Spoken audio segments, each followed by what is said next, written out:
Welcome in the journey of time. Tonight, we will unfold another page of history. Perhaps you're lying in bed, chilling and getting relaxed, or maybe you've simply decided to let the story accompany you for a while. Where are you joining me from tonight? Leave a comment if you like. I always enjoy hearing about your corner of the world. And what time is it for you now? If you find this slow and thoughtful stories of those who came before us brings you a sense of peace and comfort, I'd be honored if you like and subscribe. So, here's the story. Baba Yaga, the Bone-Legged. The First Breath of Frost. The world into which she was born knew no gentle cradle. It was a world of gnawing cold and profound silence, a landscape locked in the iron grip of a perpetual winter that predated memory.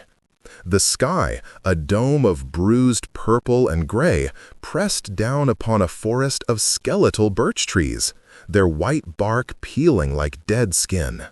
The air itself was a crystalline entity, each breath a sharp pain that carried the scent of frozen pine and the deep, loamy decay of things buried for 1,000 seasons. This was not a place for human warmth. It was a realm for elemental things, for spirits of the frost and shadows that danced between the trees. Her first sound was not a cry, but a gasp, a tiny, ragged inhalation of this frigid in her. There was no mother to soothe her, no father to welcome her. She lay swaddled in rough-spun wool the color of dried blood, nestled within a hollow at the base of an ancient oak, its roots cradling her like gnarled, protective fingers. The one who had placed her there was a creature of the old world, a being known as Morana, the goddess of winter, night, and death. But Morana was no nurturing deity. She had delivered the child in a whirl of hoarfrost and fading starlight, her touch like ice, her motives inscrutable, woven into the fabric of fate itself. The infant was a seed, planted in the hardest ground, to see what manner of thing would grow. For 3 days and 3 nights the forest watched. The Leshy, the forest spirit whose form shifted with the trees, observed from a distance, his bark-like skin creaking with a curiosity he had not felt in centuries.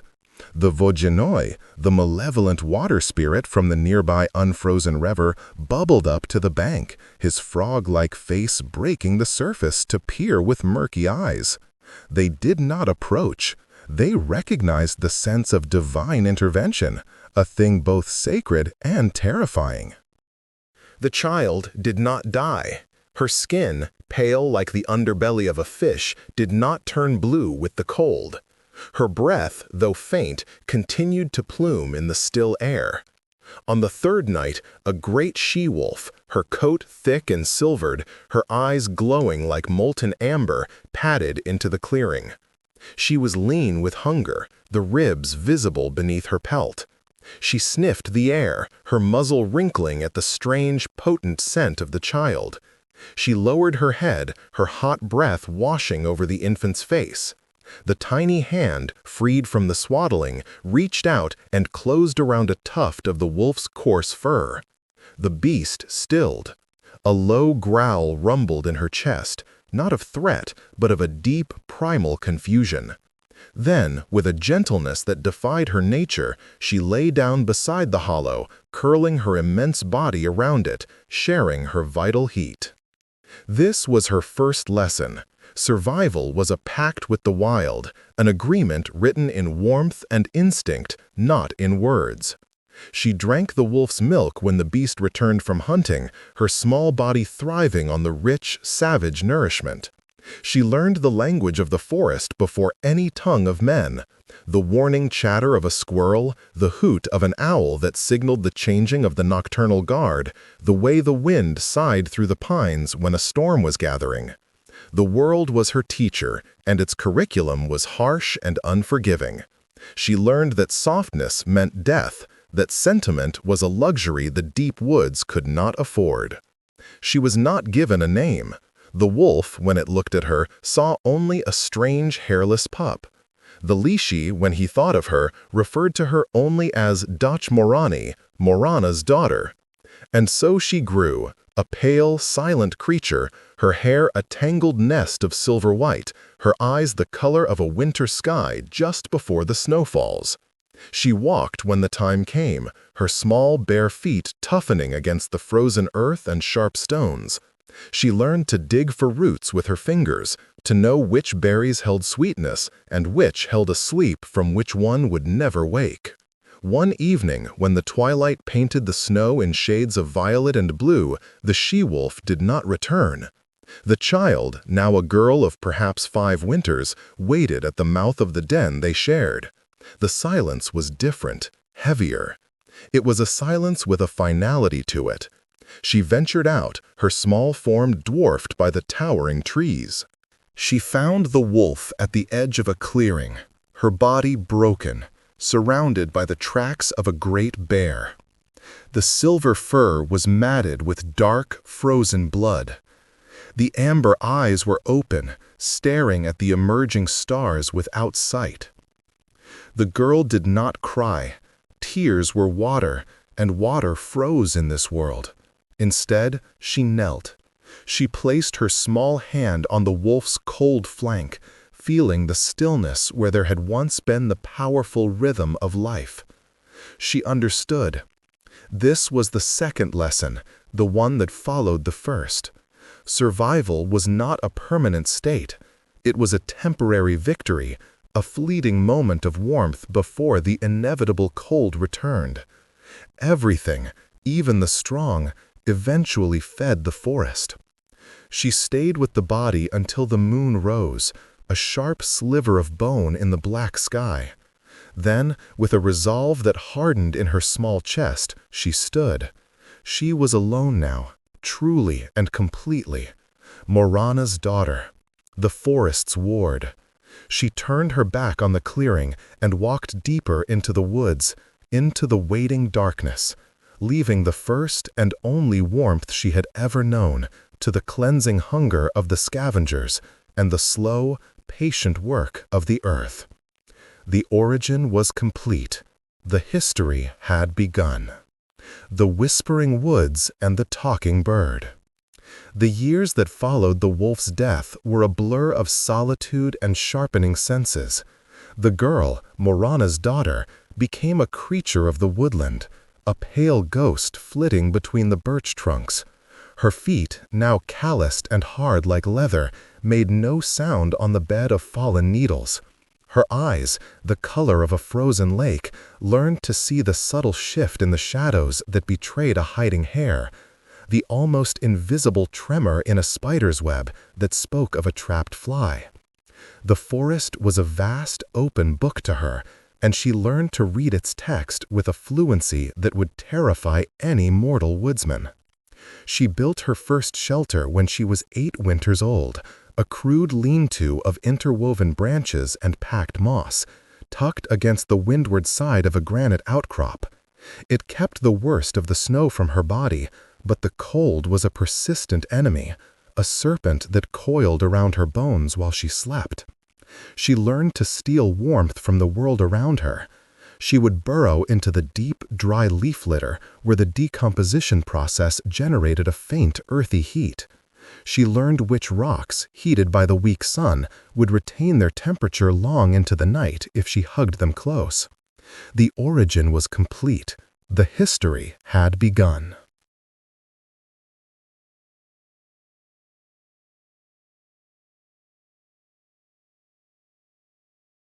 Her diet was a testament to her growing knowledge. It was not enough to know what was edible, she had to know what was potent. She dug for the roots of the Ivan Demaria flower, which held a bitter strength that staved off fatigue. She learned to extract the tiny, starchy corms from cattails, to crack open the hard shells of pine nuts with a flat stone. Meat was a rare and precious prize. She was not yet a huntress in the true sense. She was a scavenger, a trickster. She would study the patterns of the larger predators, learning to follow at a safe distance and then dart in to claim a scrap of offal or a bone rich with marrow after the bear or the lynx had eaten its fill. She moved with a constant, low-grade hunger, a hollow space inside her that the forest's meager offerings could never quite fill. It was during this time that she encountered the first being to speak to her in a language she could comprehend. High in the boughs of a fir tree, she had spotted a nest. Not a simple collection of twigs, but an intricate, domed structure, a fortress of mud and moss. Inside, she knew, would be eggs. The climb was treacherous, the bark rough against her skin, but the promise of rich, raw yolk drove her upwards. Just as her fingers closed around the smooth, speckled shell of an egg, a shadow fell over her. It was a magpie, but a magpie of impossible size and intelligence. Its plumage was not merely black and white, but iridescent, shimmering with hints of blue and green like an oil slick on water. Its eyes were black beads that held a deep, ancient knowing. "Thief," the magpie said, its voice not a squawk, but a dry, rustling sound, comparable to dead leaves skittering over stone. The girl froze, her heart a frantic drum against her ribs. She had never been addressed before. The word itself was a foreign object, its meaning unclear, but the intent behind it, accusation, ownership, was unmistakable. The magpie tilted its head. "You take what is not yours. This is the way of the claw and the tooth. But I have watched you, little frost child. You are different. You have the silence of the predator, but the eyes of something more." The girl, still clutching the egg, remained motionless. She did not possess words to reply. Her language was one of gesture and survival. "You are hungry," the magpie stated, its gaze flicking to the egg. "The forest is hungry. We are all hungry.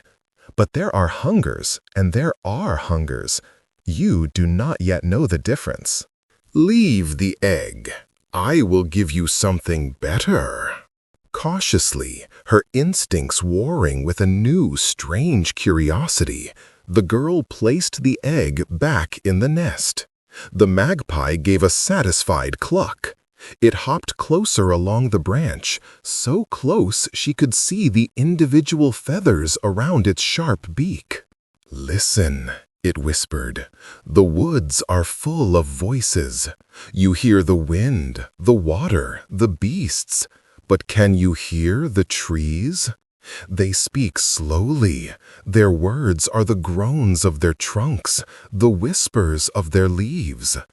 Can you hear the stones? They dream old dreams, and their speech is the grinding of continents. Your mother, the winter hag, she hears them all. You must learn to listen." The magpie then began to teach her. It did not teach her the language of men, but the older, more fundamental tongues of the world. It taught her the word for cold that the frost used, a single, sharp syllable that could make a puddle freeze. It taught her the word for growth that the saplings used, a long, slow, humming sound.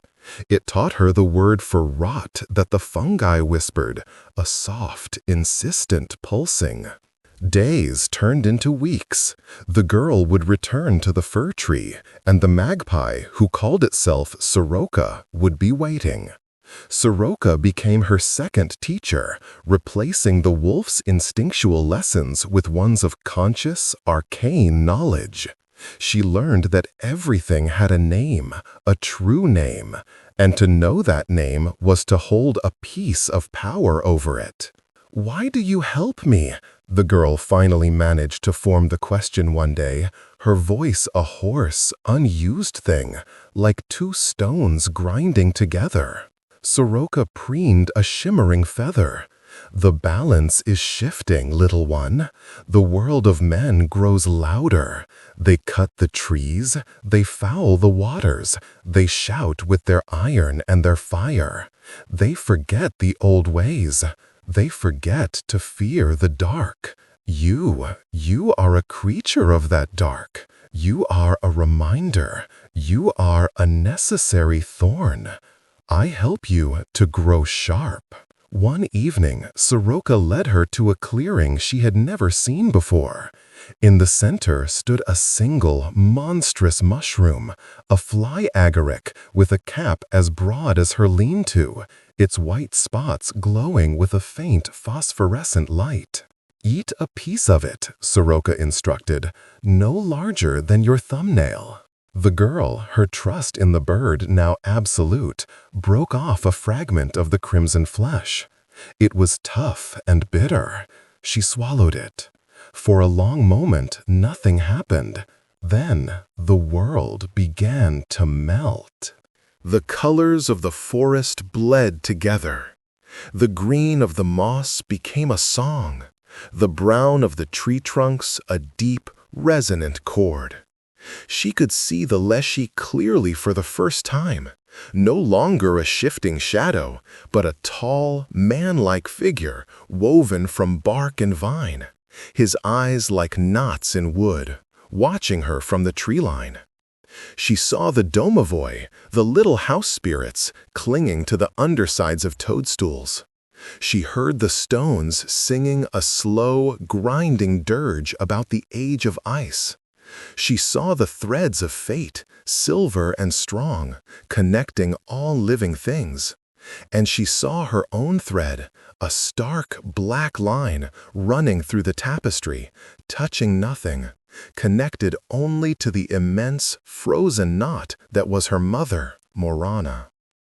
When the vision faded, the world seemed duller, quieter. But something within her had been unlocked. Her perception was forever altered. She could now feel the hidden life of the forest, the secret currents of power that flowed beneath the surface. She looked at Soroka, her winter blue eyes now holding a new depth, an ancient knowledge. "I understand," she said, her voice now firm. The magpie nodded. "Good. The lessons are over. Now your true work begins. You must find your home. You must find your legs." And with that, the great bird spread its iridescent wings and flew away, leaving the girl alone in the twilight, her mind buzzing with the echoes of the world's secret voices, her destiny beginning to crystallize like ice on a still pond. The hut that dreamed of walking. The knowledge Soroka had imparted became a new layer of skin, a second sight that overlay her vision of the mundane world. The forest was no longer a collection of solitary things, trees, stones, beasts, but a single, breathing entity, its parts connected by a shimmering web of ancient magic. She could feel the slow, patient thoughts of the granite boulders, dreaming of a time when they were molten and the world was young. She could hear the complaints of the willow trees by the river, their long leaves trailing in the water like sorrowful hair. This new awareness was not a comfort, it was a burden. The constant murmur of existence was a cacophony that threatened to overwhelm her solitary mind. She needed an anchor, a place that was hers alone, a silence within the noise. For years she wandered, a spectral figure growing from a girl into a young woman. Her hair remained a wild cascade of silver white, her skin pale like birch bark. Her eyes, the color of a winter sky, now Salalua, the hidden world, us clearly, us the visible one. She followed the pull of something old and powerful, a resonance that called to the strange blood in her own veins. It was a whisper on the magical current, a thrum of potent terrestrial power that led her away from the familiar territories of the Leshy and the Vaginoi, into a part of the woods so ancient and forgotten that the trees grew in twisted, unnatural shapes. The air grew thick and heavy.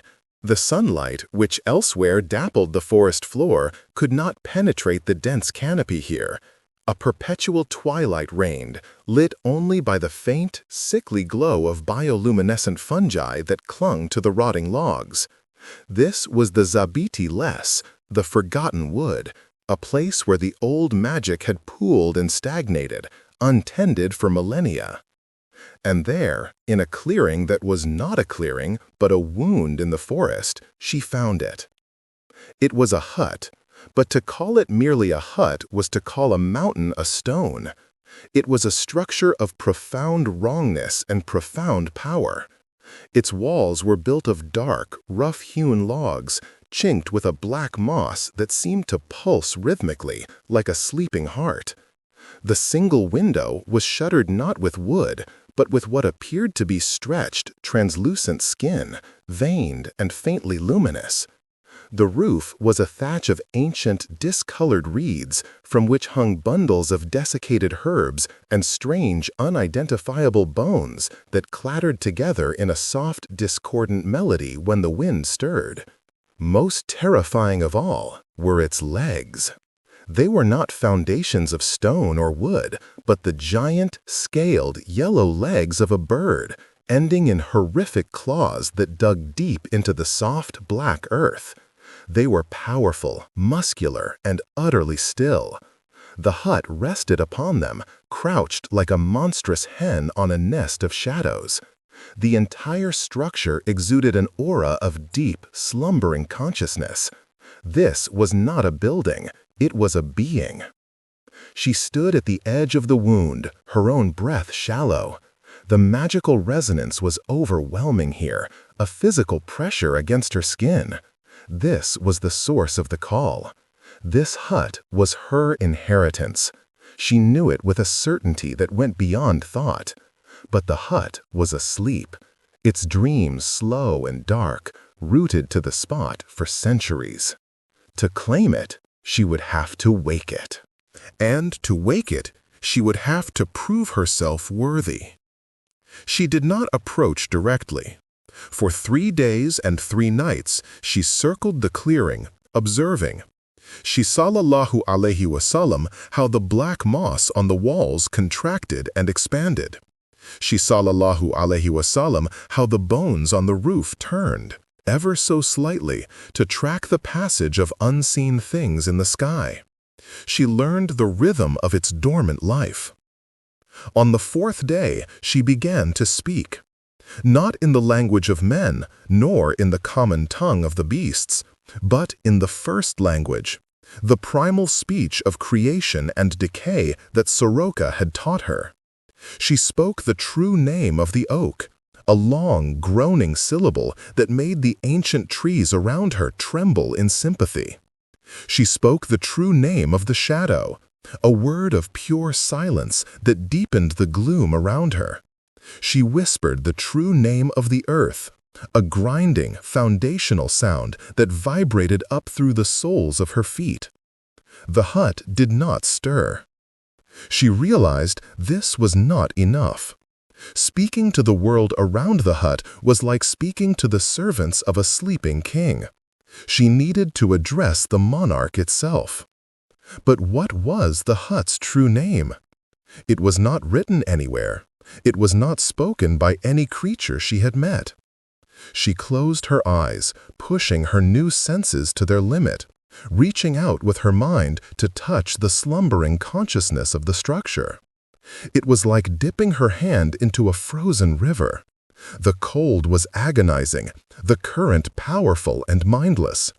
She felt ancient memories that were not her own, a time when it was a sapling, a feeling of being hewn by stone tools, the touch of hands that knew old magic, the taste of countless sacrifices left upon its threshold, the final, cataclysmic spell that had torn it from its foundations and gifted it with these terrible, restless legs.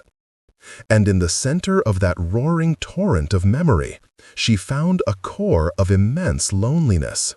The hut was a creature of purpose, built to be a sanctuary and a prison for a powerful witch of old, long since turned to dust.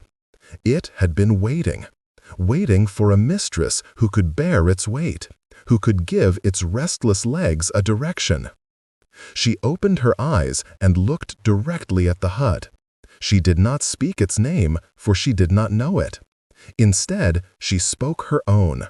Not a name given to her, but one she claimed in that moment. A name that described her essence, her origin, her destiny. "Ya, doch zimi, kostiana ya noga," she whispered, the words leaving her lips like puffs of frost in the chill air. "I am the daughter of winter, the bone-legged one." There was a silence so profound it felt like the world had stopped spinning. Then a deep, grinding shudder ran through the hut. The yellow bird legs twitched, the colossal claws flexing, digging deeper into the earth. A shower of dirt and decayed leaves rained down.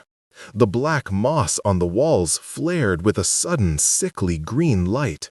The shutters made of skin slowly, creakingly opened a fraction, revealing an abyssal darkness within. A voice, not a sound heard with the ears, but a vibration felt in the marrow of her bones, spoke to her. "Who comes? Who wakes the guardian of the threshold? Who disturbs the sleep of the house with chicken legs?" She stood her ground, her heart hammering against her ribs like a trapped bird. "I come. I am the daughter of winter. I am your new mistress." "The old mistress is dust. Her power is ash. What power do you bring, child of frost? You have no staff. You have no mortar. You have only your blood." "My blood is the blood of the long night," she responded, her voice gaining strength. "My power is the power of the silent forest. I need no staff to command the trees. I need no mortar to travel the winds. I offer you a purpose, no longer to guard a dead witch's treasures, but to walk with me, to become feared again, to remind the world of the dark." A long pause. The hut seemed to be considering. The green light in the moss pulsed rhythmically. "You speak the first language. You know the names of things. This is acceptable. But know this, bone-legged one. The hut is alive. It hungers. It must be fed." "It will be fed," she promised, a grim certainty settling in her soul. "Then enter. Cross the threshold. Claim your domain." The skin shutter swung fully open. The darkness within was absolute, a physical presence that seemed to swallow the feeble light of the clearing. Taking a final steadying breath of the stagnant air, the daughter of winter, the bone-legged one, stepped forward. She placed one bare, calloused foot on the single worn step before the doorway, and then the other, and she crossed from the world of the forest into the world of the hut. The moment she was inside, the doorway sealed behind her with a sound like a slamming tomb. But inside, it was not dark. A faint, sourceless glow emanated from the very walls, illuminating a single, cavernous room. It was a place of organized chaos. Bunches of herbs hung from the ceiling, their scents, pungent, sweet, rotten, mingling into a thick perfume. Jars lined crude shelves, containing things that floated in murky liquid: eyes, claws, unnameable organs. A giant, ornate stove made of colored tiles dominated one wall, its fire cold. And in the center of the room stood a massive wooden mortar, and beside it, a pestle so large it could have been the trunk of a small tree. She was home. Outside, the hut gave a great, shuddering lurch. With a sound of tearing roots and grinding earth, it ripped its chicken legs from the ground. It took a single experimental step, then another, pacing around the clearing, its movements jerky at first, then becoming fluid and predatory. It was awake. It was walking. And deep within its core, its new mistress smiled a thin, cold smile. The guardian had a witch once more. The first hunger. The interior of the hut was a landscape unto itself, a dimension folded within the rough-hewn logs and the thatched roof. The air was still and thick, saturated with the ghosts of 10,000 brewed potions and the dust of desiccated creatures. The single room was vast, the far walls lost in a gloom that the faint phosphorescent glow from the walls could not entirely dispel. The floor was packed earth, cold and hard beneath her feet. This was not a place of comfort. It was a workshop, an arsenal, a library of the forbidden, and a cage, all in one. Her first task was to learn its geography. She spent what felt like days exploring the confines of her new domain. The shelves, which at first appeared haphazard, revealed a cruel logic. Jars of eyes were grouped not by color, but by the last thing they had seen: terror, love, revelation. Bundles of herbs were tied with threads spun from the hair of hanged men.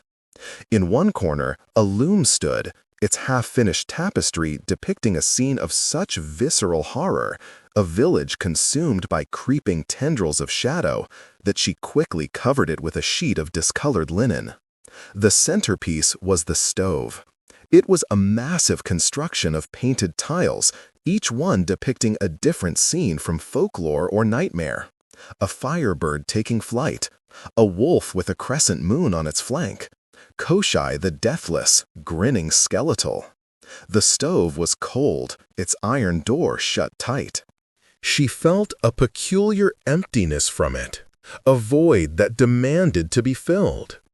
It was, she understood, the heart of the hut, and its heart was cold. The hut's consciousness was a constant, low hum at the edge of her perception. It was not a voice of words, but of needs. A faint tremor would run through the floorboards when it desired to move.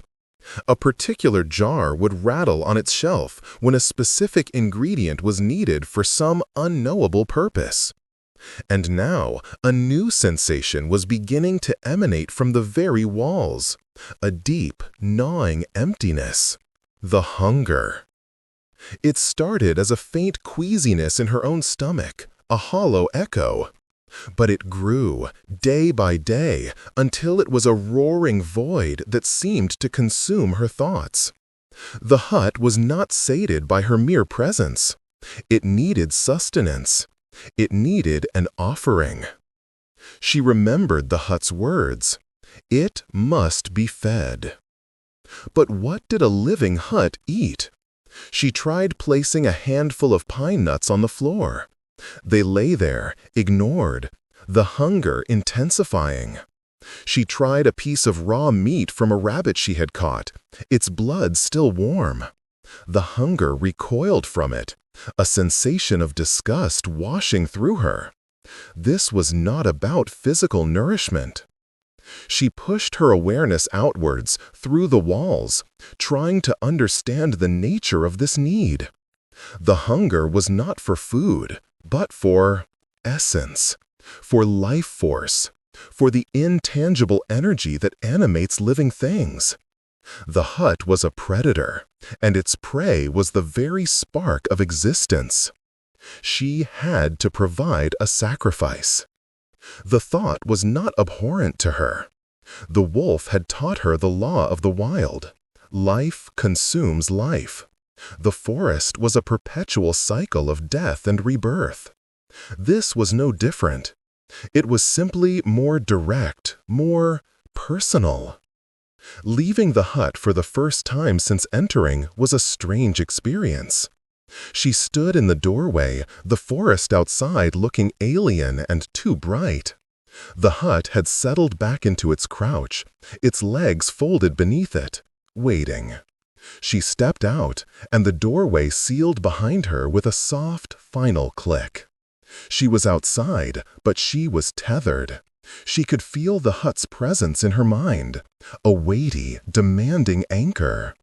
She moved through the forgotten wood, her senses extended. She needed a suitable offering. Not a weak, sickly creature. That would be an insult. It had to be something strong, something vibrant with life. She tracked a wild boar for hours, a great, tusked brute that radiated a fierce, stubborn vitality. It would be a worthy first sacrifice. Meal. But as she drew closer, preparing to use the first language to still its heart, she felt a pang, not of pity, but of recognition. The boar's will to live was a pure, uncomplicated thing.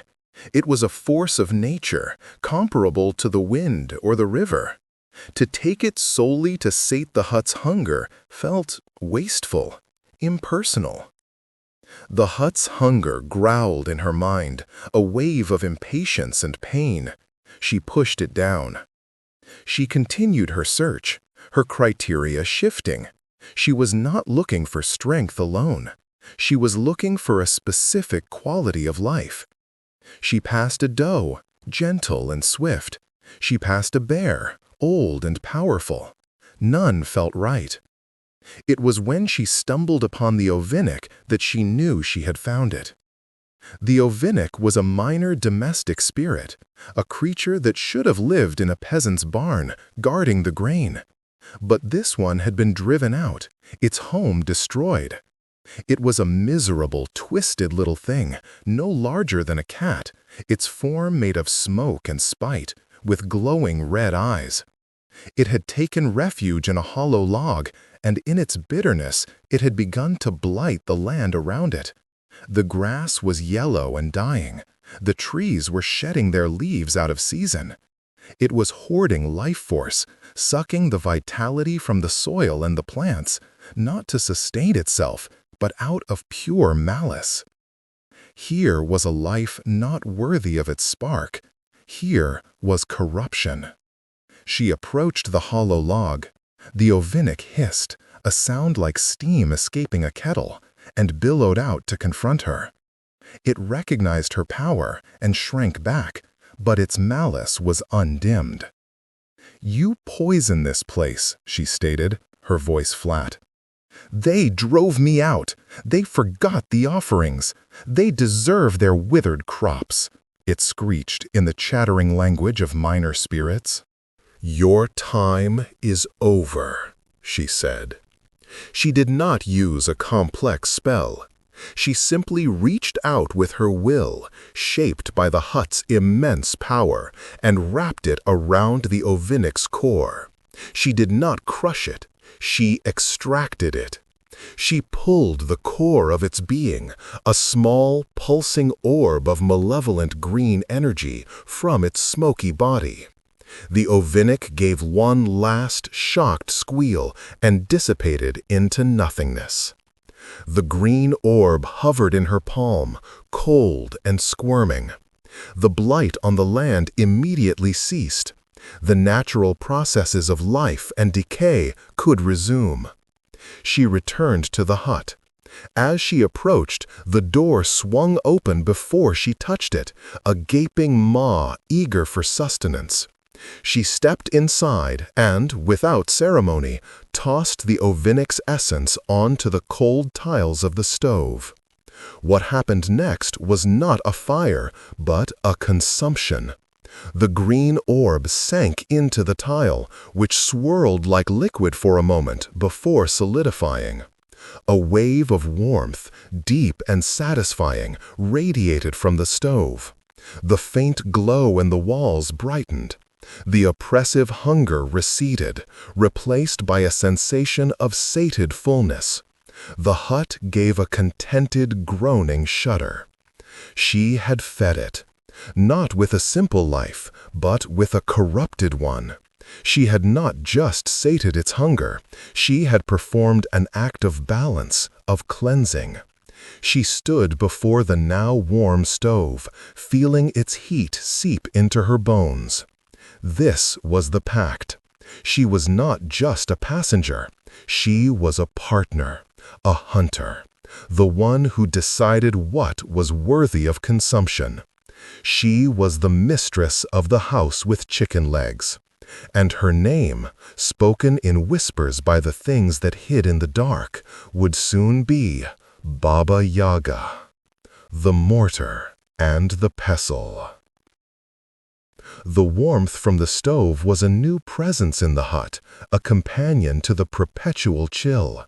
It did not banish the deep-seated cold that was the structure's true nature, but it created pockets of respite, islands of temporary comfort in the sea of shadows. With the ovinic's essence absorbed, the hut's consciousness settled into a low, purring hum. It was content for now. But the experience had changed their relationship. The hut was no longer a mere vessel. It was a symbiotic partner, and she was its provider, its hunter, its witch.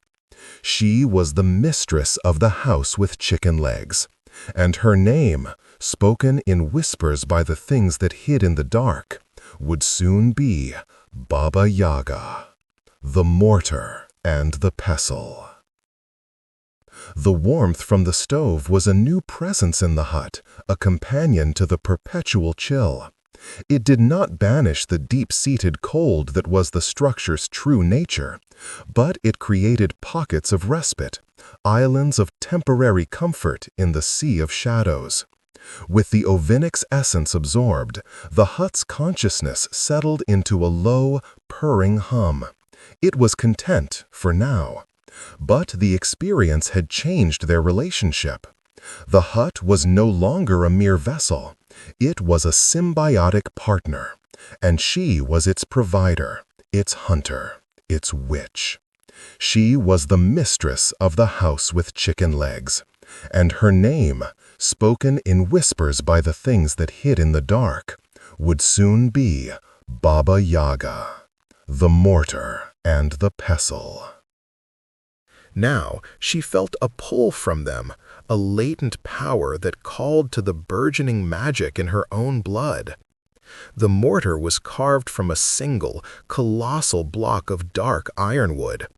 Its surface was not smooth, but intricately carved with runes so ancient they predated any human language. They were the fingerprints of the earth itself, symbols for root growth, for stone sleep, for the turning of the seasons. It stood nearly as high as her chest, a basin so vast it could have held a full-grown man, curled in a fetal position. The pestle was its mate, a trunk of petrified oak, its weight unimaginable. To lift it would require more than muscle, it would require will.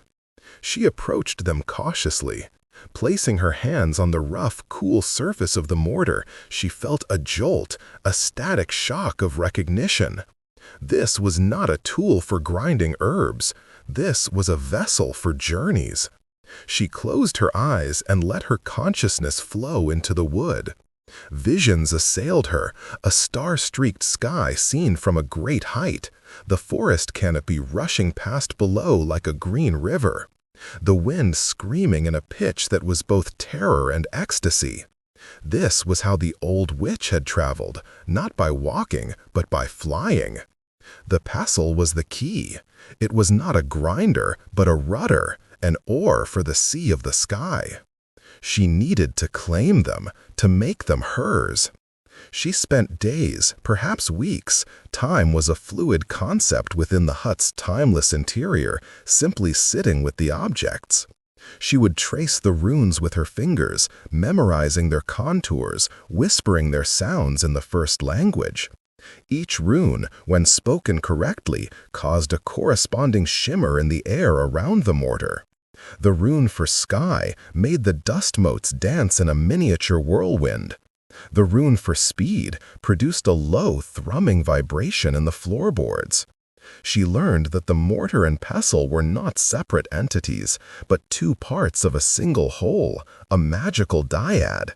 The mortar was the body, the vessel that contained and protected. The pestle was the spirit, the force that propelled and directed. To command one, she must command both. The day came when she felt ready. The hut was quiet, its hunger slumbering. She stood before the mortar, clad in the simple, rough-spun shift she had always worn. She placed her hands on the lip of the colossal bowl and spoke a single word, a command of possession that she had pieced together from the runes. Vlade, be mastered. The ironwood remained inert. Nothing happened. She had expected this. A command of ownership was an empty thing without the strength to enforce it. She changed her tactic. She did not demand. She invited. She poured her own essence, the cold, ancient power of her lineage, into the wood. She showed it her memories, her birth in the frozen hollow, the warmth of the she-wolf, the bitter lesson of its death, the teachings of Soroka, the claiming of the hut. She showed it her solitude, her strength, her acceptance of the wild, dark laws of the world. She showed it her true name. I am the daughter of winter, she whispered, her breath frosting in the air despite the stove's warmth.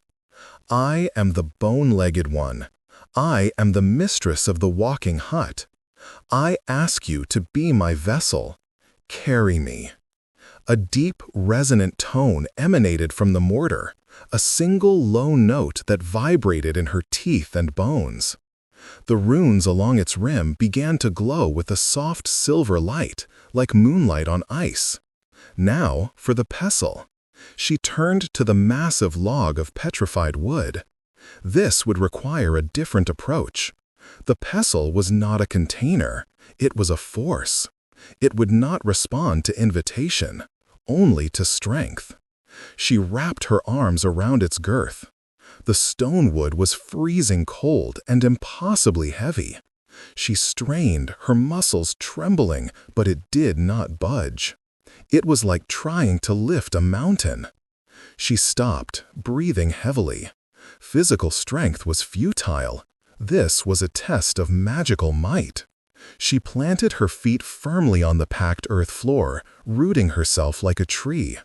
She drew power not from herself, but from the world outside. She pulled the silence of the forest into her lungs. She drew the patience of the stone into her blood. She summoned the relentless pressure of the coming frost into her will. Her pale skin began to glow with a faint, hoary luminescence.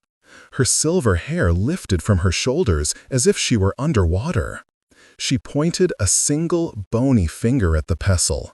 Podni, miss. Rise!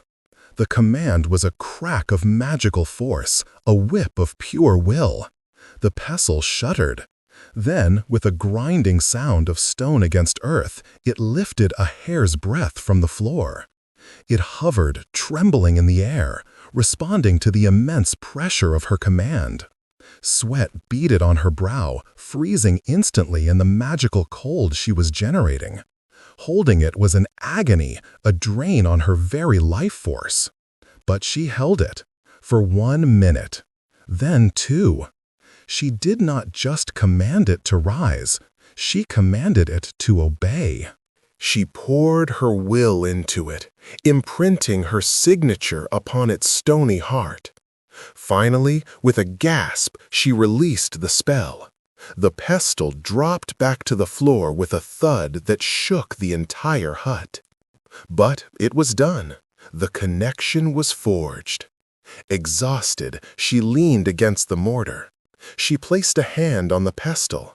This time, she felt no resistance, only a dormant power waiting for her call. It was time for the first flight.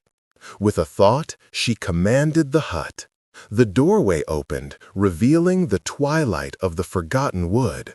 She maneuvered the mortar, which now moved with a ghostly lightness at her touch, rolling to the threshold. Using a combination of physical effort and magical guidance, she tipped it onto its side and rolled it out into the clearing. The pestle followed, gliding after her like a loyal hound. The hut watched, its shutters open a slit, a silent spectator. She righted the mortar in the center of the clearing. It stood there, a dark, silent ship waiting for its maiden voyage. She climbed inside, the ironwood cool against her skin. The interior of the bowl was spacious, with just enough room for her to sit or kneel. She took the pestle in her hands. It was still heavy, but now it felt like a natural extension of her own body, a limb she had not known she possessed. She took a deep breath. She spoke the rune for sky, then the rune for ascent. The mortar shuddered. Then, with a lurch that stole her breath, it lifted from the ground. It was not a smooth ascent, but a jerky, unsteady rise, like a newborn foal finding its legs. She gripped the pestle tighter, using it as a counterbalance, steering the unstable vessel. She rose above the clearing, above the tallest trees of the forgotten wood. The world opened up beneath her. The forest was a vast, dark carpet, embroidered with silver threads of rivers and the darker patches of swamps. The air was thin and cold, whipping her hair around her face. The wind screamed in her ears, a wild, chaotic music. For a moment, she felt a thrill that was almost joy. This was freedom. This was power, a perspective no mortal could ever achieve. She pushed with the pestle, a rowing motion against the air itself. The mortar shot forward, its movement becoming smoother, more responsive. She flew over the sleeping land, a silent phantom in the twilight sky. She saw the distant glow of a village, a tiny cluster of fireflies in the immense darkness. She felt no kinship with it. She was above them, literally and figuratively. She flew until the moon was high, a cold, watchful eye. She practiced turning, diving, climbing. She learned the language of the wind currents, how to read the air like a map. The mortar and pestle were no longer mere objects, they were her wings. Finally, as the first hint of gray touched the eastern horizon, she guided the mortar back to the clearing. The descent was clumsy. She landed with a jarring impact that sent a shock up her spine. But she had done it. She stepped out of the mortar, her legs shaky, her body humming with spent magic and exhilaration. She pushed the mortar and pestle back into the hut, which welcomed her with a sense of approval. The stove's warmth seemed to embrace her. She had mastered the second great tool of her power. She was no longer just the mistress of a walking house. She was a creature of the sky. The legend of the flying witch was born that night, and the world below, though it did not know it yet, had become a little smaller, a little more vulnerable to the shadow that now passed between the earth and the stars. The Fence of Bones. The success of the first flight settled something within her, a final piece of her identity clicking into place. She was a creature of three realms: the earth, which had borne her, the sky, which she now commanded, and the threshold between them, which was her hut. But the hut itself, her terrestrial heart, felt exposed. It stood in the wounded clearing of the forgotten wood, a stark and obvious landmark for any creature, mortal or magical, foolish or brave enough to venture this deep. It needed a boundary, a statement, a warning. The idea did not come from her, but from the hut itself. In the days following her flight, a new impulse began to thread its way through the structure's consciousness. It was a desire for definition, for a demarcation of its territory. The feeling manifested as a constant, low-level anxiety, a sense of being watched, even in this most desolate of places. The hut wanted a fence. But not a fence of wood or stone. Such things were for peasants, for those who feared the wild but did not understand it. A fence for a witch's dwelling must be a thing of power, a construct that served a purpose beyond mere barrier. It must be a repository of memory, a battery of stolen strength, a gallery of trophies, and a sentinel that never slept. The knowledge of how to build it came to her in a dream, or perhaps it was a memory passed down from the hut's previous mistress, bubbling up from the ironwood and the packed earth. She saw a fence made of bones, each post crowned with a skull, the whole structure humming with a malevolent life. It was perfect. Bones were the architecture of life, the final, enduring truth of every creature. They were the ultimate symbol of mortality, the thing all living beings feared and would eventually become. A fence of bones would not just warn intruders, it would whisper to their deepest fears. The gathering began. She did not hunt for this. To kill specifically for the fence would be to diminish its power, to make it a product of mere slaughter. Instead, she began to collect. She became a scavenger on a grand, macabre scale. She walked the forest with a new purpose, her eyes scanning the ground not for food, but for the white gleam of sun-bleached calcium. She started with the clearing itself, pulling the long, yellowed thigh bone of a long-dead elk from a thicket of brambles. She pried the delicate, intricate spine of a fox from its shallow grave beneath a fallen leaf. She took the massive, curved ribs of a bear from a cave where the beast had gone to die generations ago. Then she expanded her search. She flew in her mortar to the edges of the great swamp, where the Vodyanoi held sway. Here, the bones were water-smoothed and green with algae, the skull of a pike large enough to swallow a child, the vertebrae of a river serpent, the splayed pelvis of a drowned man fished from the murky depths with a command to the water. The Vodyanoi watched her, his frog-like face impassive, but he did not interfere. There was an understanding between them now. She was a power, and powers were to be acknowledged. She traveled to the high, windy crags where the griffons nested, and there, amidst the pellets and the shards of old eggs, she found the bones of their prey. The horns of mountain goats, the skulls of eagles, the strange fused collarbones of creatures that no longer walked the earth. Every bone had a story. Every fragment held an echo of the life it had once supported. As she collected them, stacking them in a growing pile outside the hut, she could hear the whispers. The elk's bone held the memory of vast herds and the thunder of migration. The fox's spine contained the cunning of 1,000 stolen chickens and narrow escapes. The drowned man's pelvis echoed with the terror of sinking into the cold, final dark. When the pile was large enough to encircle the hut 3 times over, she began the construction. This was not a physical labor, but a magical one. She did not dig post holes or tie joints. She worked with the first language, speaking words of binding and alignment. She started at the point directly facing the hut's door. She took the elk's thigh bone and, holding it upright, spoke the rune for foundation and the rune for endurance. The bone sank into the earth of its own accord, as if the ground had turned to water, until it stood firm, 1/3 of its length buried. She took the bear's rib and spoke the rune for connection, fusing it to the top of the post at a right angle. She worked her way around the clearing, placing a post every 7 paces, a number of potent, magical significance. On each post she placed a skull.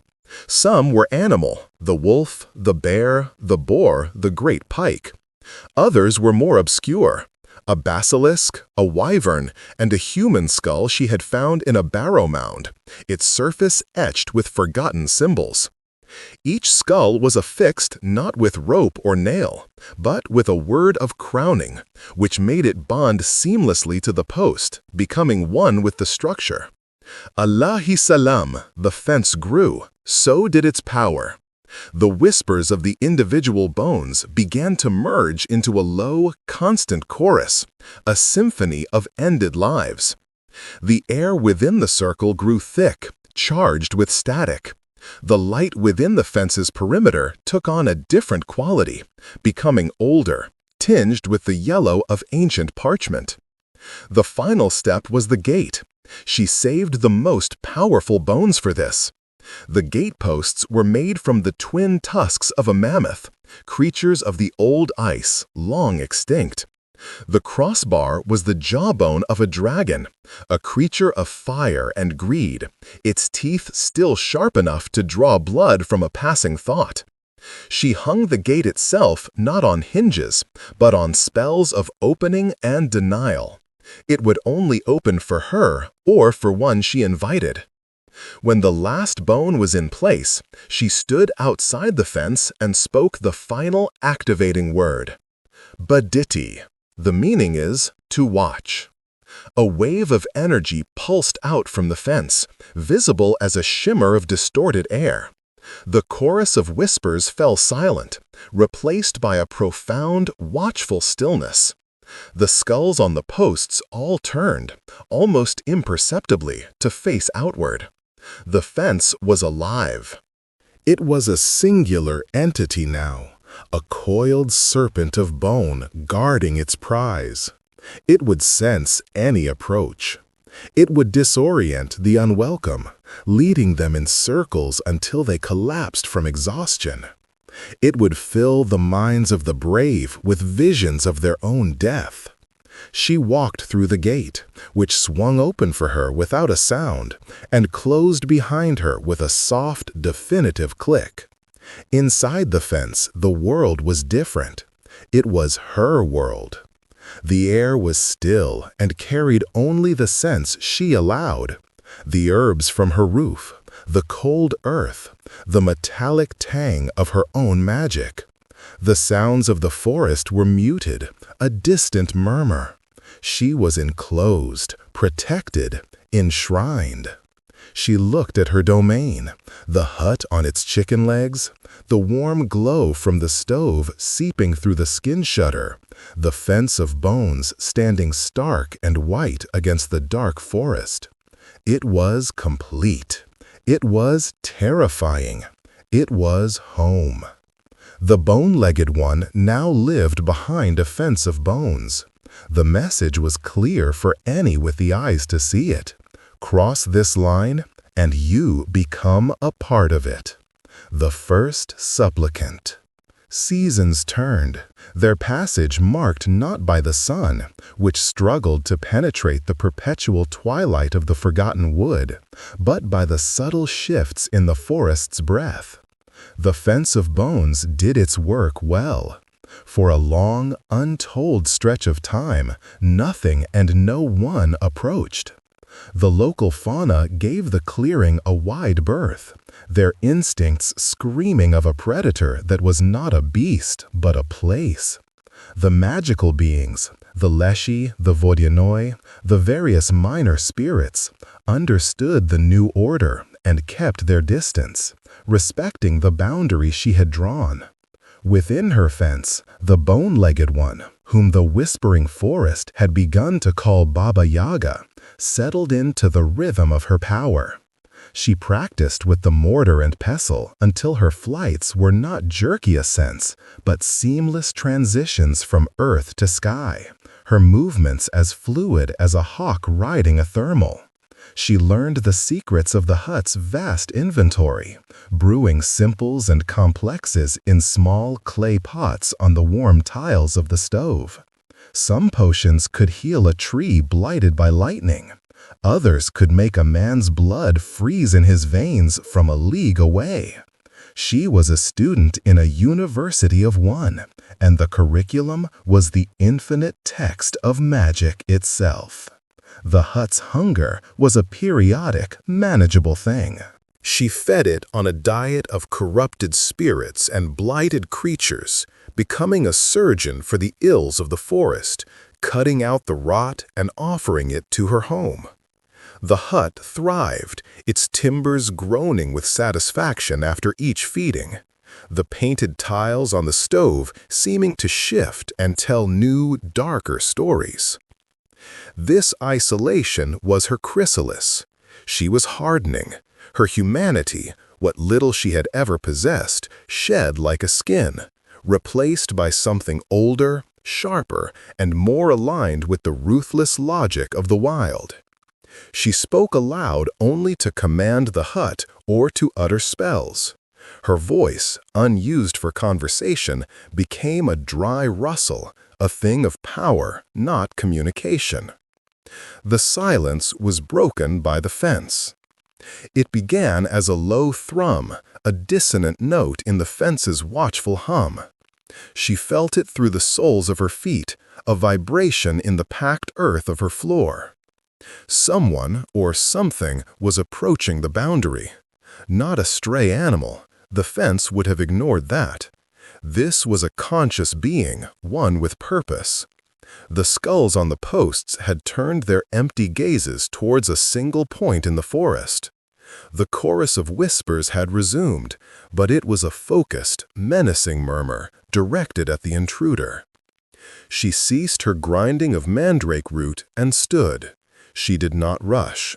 She moved to the window and peered through the translucent skin shutter. The forest outside was its usual tapestry of gray and black and deep green.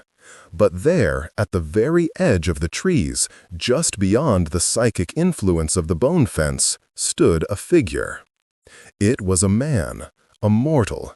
He was young, perhaps only 20 winters old, his frame lean with the hard living of the peasantry. His clothes were rough-spun and patched, his boots caked with the mud of a long journey. His face, pale and strained, was lifted towards the hut, his eyes wide with a terror so profound it was a physical force she could feel even from this distance. He was trembling, his hands clenched into white-knuckled fists at his sides. Yet he did not flee. Curiosity, a sensation she had not felt in a long time, stirred within her. What could drive a mortal to this place? Desperation, certainly. But desperation for what? She could feel the fence working on him. It was feeding him visions. She knew the taste of them. He would be seeing the bones around him stir, reaching for him with skeletal fingers. He would be hearing the voices of his dead loved ones, calling to him from just inside the gate. He would feel the ground beneath his feet turning to quicksand, the air thickening to water. Most men would have broken, their minds shattering like glass, and they would have run screaming back into the forest to be claimed by the Leshy or their own madness. This one did not. He fell to his knees, his body racked with sobs, but he did not retreat. He pressed his forehead into the loam, his shoulders heaving. Then he lifted his head and cried out, his voice cracking with strain and fear. "Baba Yaga, old mother, I seek an audience. I have brought a gift." A gift? The word was foreign in this context.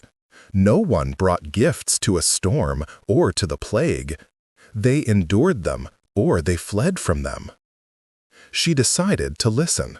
She spoke a word to the hut, and the front door swung open. She did not step out. She remained within the shadows of the doorway, a pale face and winter-blue eyes in the dark. Who approaches the house with chicken legs?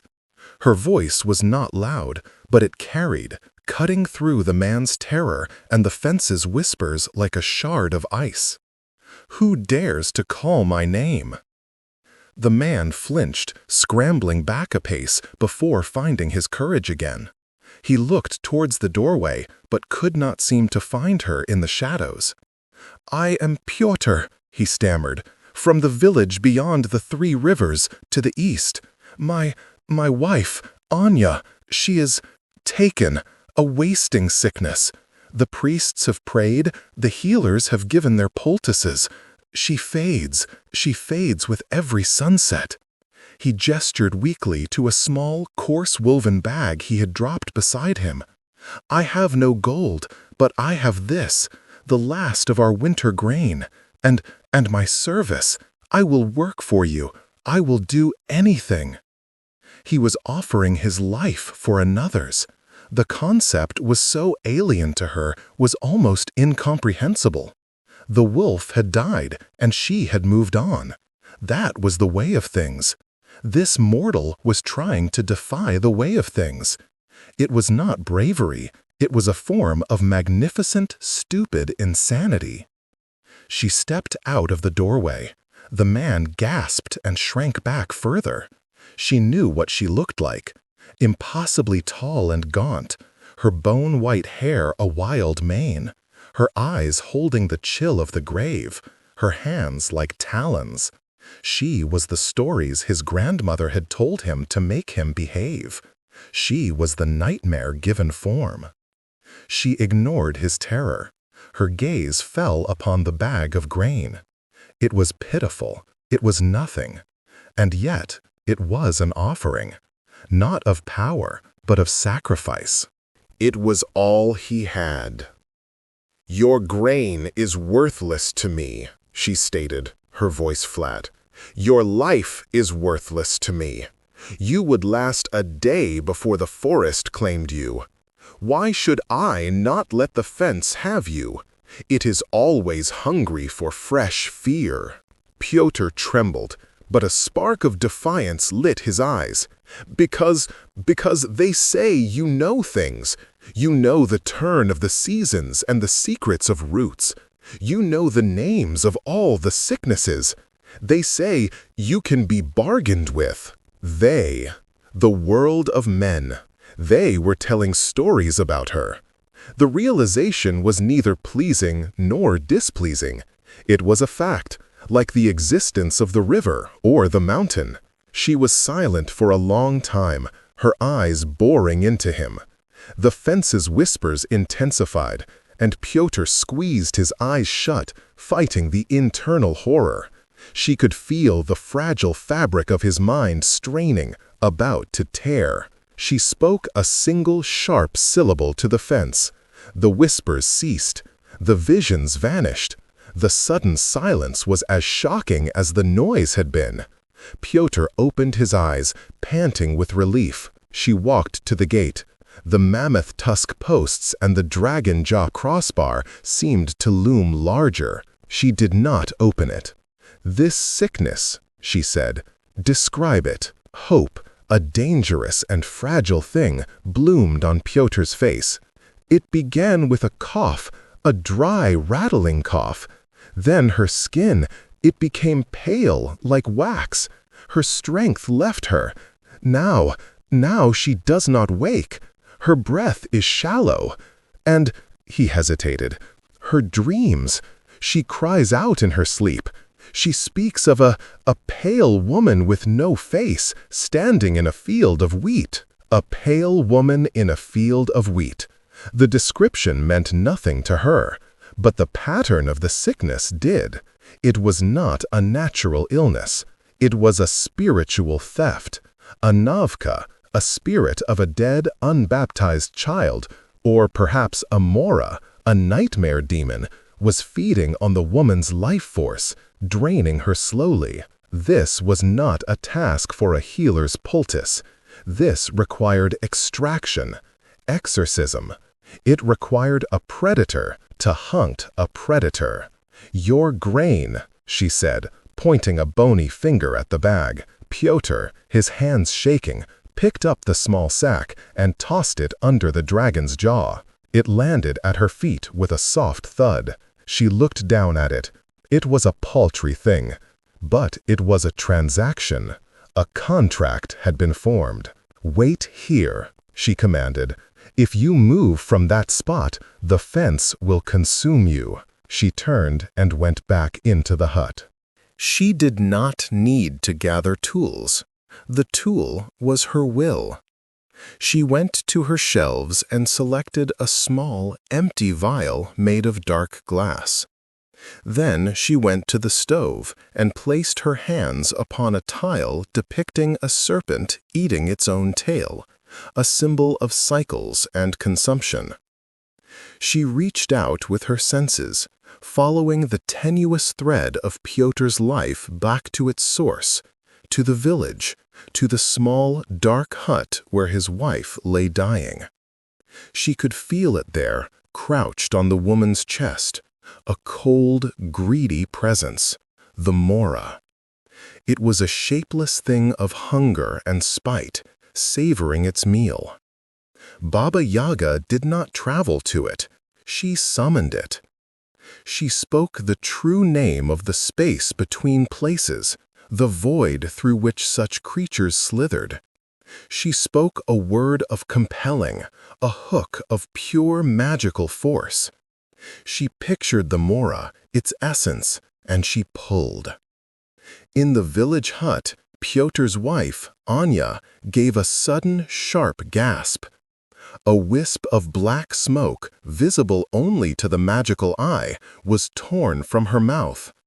It flew across the leagues, screaming a silent scream, drawn inexorably towards the forgotten wood. It appeared in Baba Yaga's hut, a vortex of shrieking darkness, trying to reform. It had no time. She lifted the dark vial and spoke the word of imprisonment. The black smoke was sucked into the small container, which she immediately stoppered with a plug of wax inscribed with a binding rune. The vial grew cold in her hand, and from within came a faint, frantic scrabbling. The whole process had taken less than a minute. She walked back outside and to the gate. Pyotr was still on his knees, exactly where she had left him. "Your wife will wake within the hour," she said, her voice devoid of triumph. "The sickness is gone. She will be weak, but she will live." The relief that washed over Pyotr was so powerful it was like a physical blow. He began to weep, great, heaving sobs of gratitude. Thank you, old mother. I am your servant. Go," she interrupted, her tone final. "Our bargain is complete. Your grain is consumed. Speak of this to anyone, and I will send a sickness upon your village that will make this one seem like a summer chill. You have entered my forest once and lived. Do not test that fortune a second time." The threat was enough to shatter his gratitude into pure terror. He scrambled to his feet, bowing repeatedly, and then turned and fled, crashing back through the undergrowth, the sound of his passage quickly swallowed by the forest. Baba Yaga stood at her gate, holding the cold vial. She looked at the small sack of grain at her feet.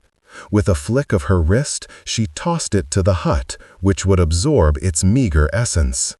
Then she looked at the vial. She had not done it for the grain. She had not done it for the man's pathetic offer of service. She had done it to see if she could, to test her power over distance, to understand the nature of a bargain. She had also created a story. Pyotr would tell his wife, and perhaps in drunken whispers his friends. The tale would grow. The bone-legged one was not just a monster in the woods. She was a power that could be approached. She could cure the incurable. For a price. She looked out into the dark, silent forest. The first supplicant had come. He would not be the last. The price of a soul. The vial containing the Mora sat on a high shelf, a tiny, contained tempest. Its frantic scrabbling was a constant faint percussion in the background of the hut's sounds, a reminder of the transaction that had taken place. Baba Yaga paid it little mind. It was a specimen now, a captured tool to be studied or used in some future, darker working. The true consequence of Piotr's visit was not the captured demon, but the breach in her perfect isolation. A channel had been opened, and the world of men, with its desperate, messy emotions, had trickled through. For a time, nothing happened. The forest returned to its quiet watchfulness. She resumed her routines, her flights under the cold stars, her meticulous cataloging of the hut's arcane contents, the periodic sating of the hut's hunger with blighted spirits. But she found her attention drifting more frequently to the world beyond her fence. She began to fly closer to the villages and hamlets that dotted the edge of the great forest, not from any sense of connection, but with the detached curiosity of a naturalist observing a colony of interesting insects. She saw their small, hard lives, the back-breaking labor in stony fields, the constant fear of famine, of plague, of the whims of their cruel lords. She saw their births, their marriages, their deaths. They were so fragile, their lives so brief and frantic. Their desperation was a palpable force, a stink that rose from their chimney smoke and their plowed fields. It was this desperation, she understood, that had driven Pyotr to her gate, and it was this same desperation that would drive others. The second supplicant arrived with the first snow of the deep winter. The fence hummed its warning, and from her window, Baba Yaga saw a woman, older than Pyotr, her face etched with grief that had frozen into a permanent mask. She carried no bag of grain. Instead, she held a small wooden doll, crudely carved but dressed in a fine, if soiled, scrap of embroidered linen. Baba Yaga emerged from the hut, the falling snow dusting her silver hair without melting. The cold was her element. She felt stronger, more substantial when the world was frozen. "Who seeks the bone-legged one?" Her voice was like the crunch of frost underfoot. The woman, whose name was Elizaveta, did not kneel. Her grief had made her fearless. "They took my son," she said, her voice hollow. "The levy for the prince's war. He was all I had. He has not returned. The other mothers have received word, or their men have returned. For me, there is only silence. I must know, is he alive, or is he dead? I cannot sleep.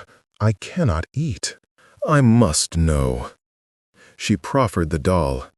This was his. "It is all I have left to give." This was a different kind of request, not for a life to be saved, but for a truth to be revealed. Knowledge. Baba Yaga looked at the doll. It was imbued with the child's essence, a powerful, sympathetic link. It was, in its way, a far greater payment than Pyotr's grain. "To know the fate of the dead is to invite their shadow into your heart," Baba Yaga warned, though it was not a warning born of compassion, but a statement of fact. The truth may be a sharper poison than the doubt. "I will bear it," Elizaveta said, her eyes burning with a desperate fire. "Anything is better than this. Nothing." Baba Yaga took the doll. The wood was smooth from years of a child's touch. She could feel the echo of a young boy's laughter, his fears, his dreams. She turned and went back into the hut. She did not use the stove this time. For a quest of knowledge, a different tool was required. She went to a corner where the shadows were thickest, where a large black bowl of obsidian sat on a tripod of raven's feet. She filled the bowl with water from a pitcher that never emptied, water drawn from a well that had never seen the sun. She held the doll over the bowl and plucked a single, long silver hair from her own head. She wrapped the hair around the doll's neck and began to chant, not in the first language, but in the language of the dead, a tongue of sighs and regrets. She lowered the doll until it touched the surface of the water. "Show me," she commanded. "Show me the fate of the one who held this toy." The water in the bowl swirled, its black surface becoming a window. Images formed. A muddy field churned by the hooves of war horses and the boots of men. A young man, his face a younger, male version of Elizaveta's, clutching a spear, his eyes wide with terror. The chaos of battle, the scream of horses, the dull thud of weapons hitting flesh. Then a clarity. The young man, falling, a spear point bursting from his chest.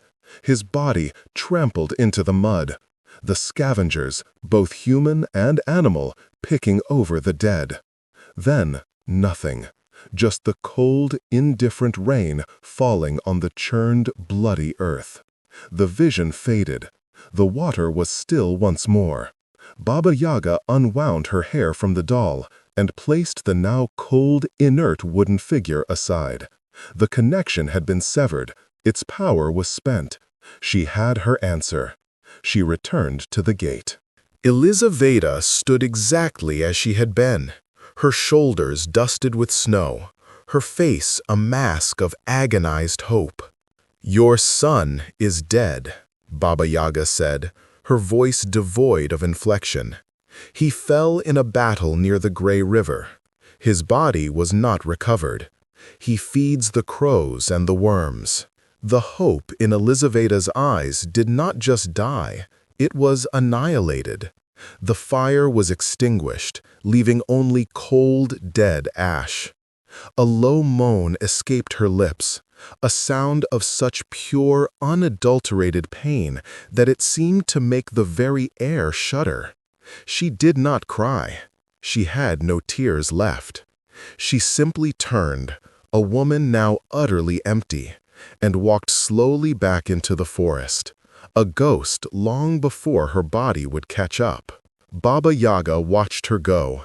She felt nothing for the woman's pain, but she understood the transaction. She had given the woman what she asked for, the terrible, liberating truth. The price had been the doll, a token of a lost childhood, and the destruction of a mother's hope. It was a fair trade. These encounters became a new pattern. They were not frequent, but they were regular. A trickle of the desperate found their way through the forest, guided by rumor and despair.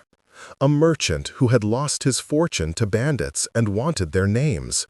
A maiden whose lover had spurned her and wanted a potion to reignite his passion. A farmer whose well had gone brackish and wanted it cleansed. Baba Yaga never turned them away if their payment was interesting enough. She demanded things of personal, sentimental value. A wedding ring, a lock of hair from a firstborn child, the memory of a first kiss, which she would extract in a shimmering silver tear and store in a crystal phial. She traded in truths, in curses, in minor miracles. She was becoming a function of the world, a dark alternative to the ineffectual priests and the distant, uncaring nobility. She was the last resort.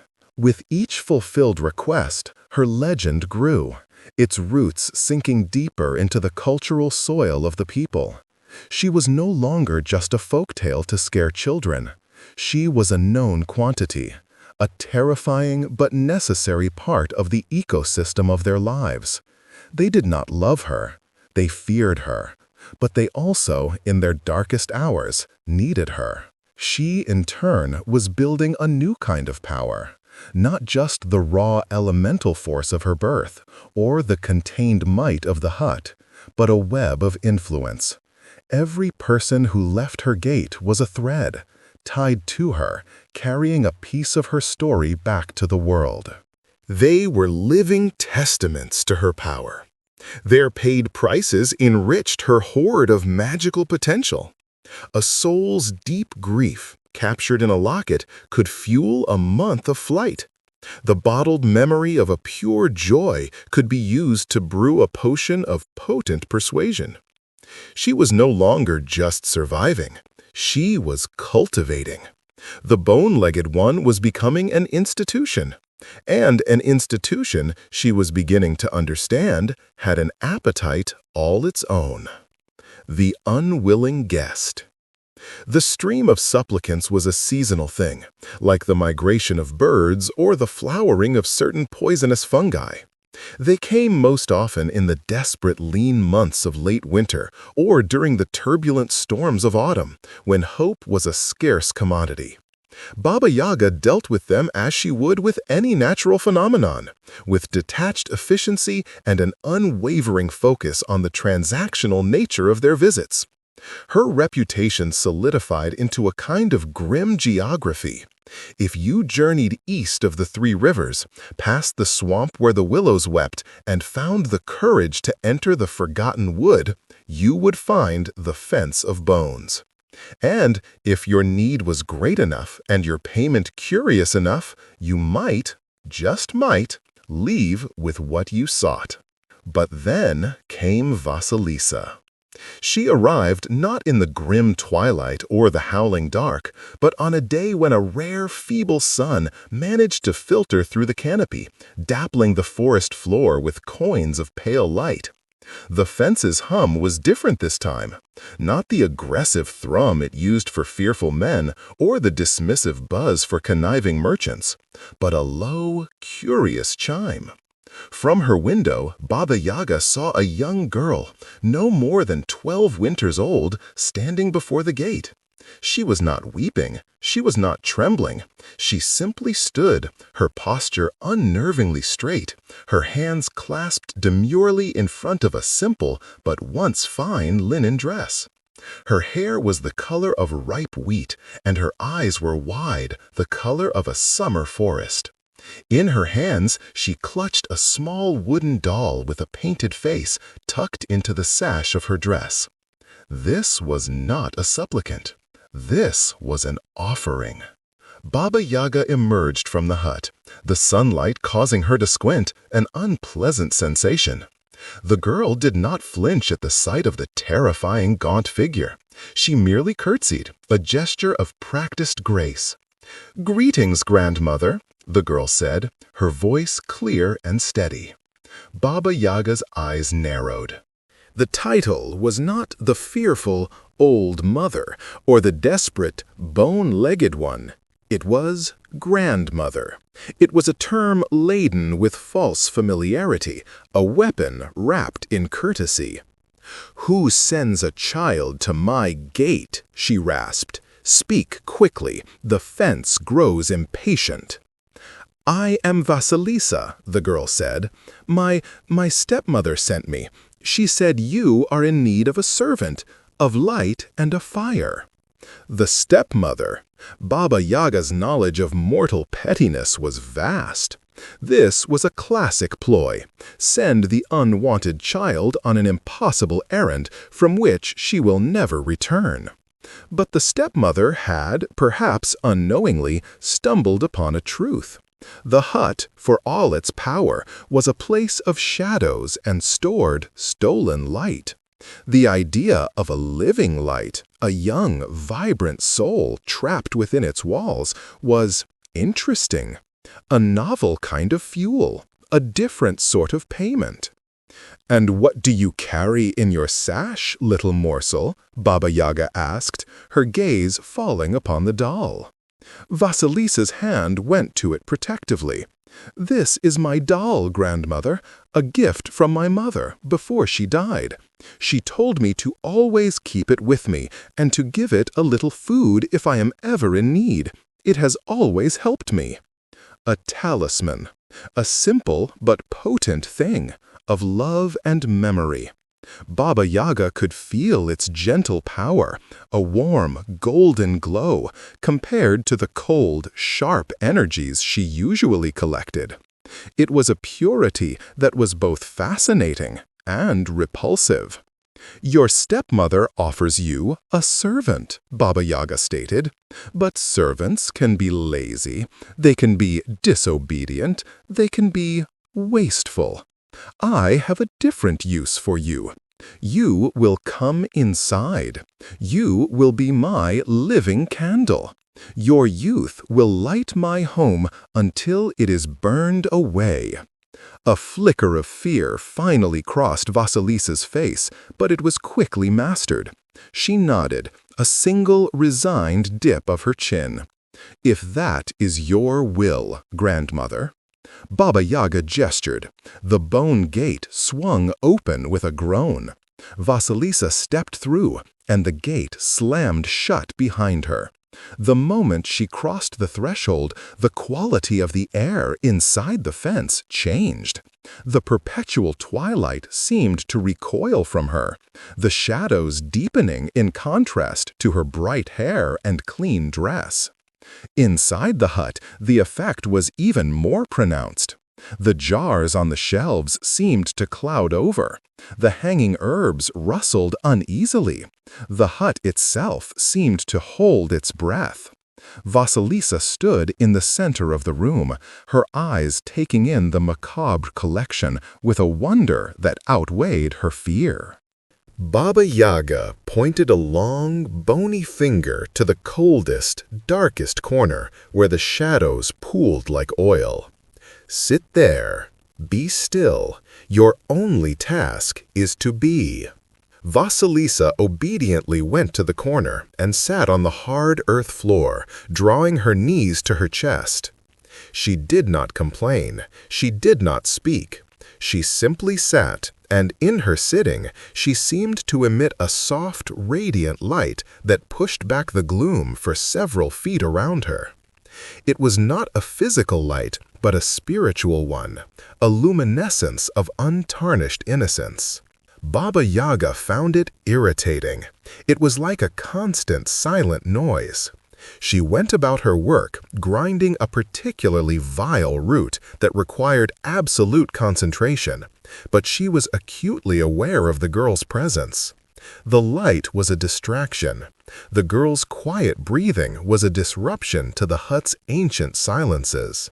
Elias night fell. The problem worsened. The hut, which was usually a place of uniform, soulless dark, now had a focal point of warmth. Baba Yaga, who had never needed a fire for light, found herself unnerved by the way the shadows danced and fled from the corner where Vasilisa sat. The girl had not moved for hours. She had not eaten. She had not drunk. "Do you not hunger, child?" Baba Yaga asked, her voice harsh in the stillness. "A little, grandmother," Vasilisa replied softly. "Then why do you not eat?" "I have no food, grandmother, and you gave me no task to earn it." Baba Yaga snorted, a clever, stubborn little thing. She tossed a crust of hard, black bread towards the girl. It landed in the dirt at her feet. Vasilisa looked at it, then at Baba Yaga, but did not move to pick it up. "Well?" Baba Yaga demanded. "My hands are clean, grandmother. The floor is dirty."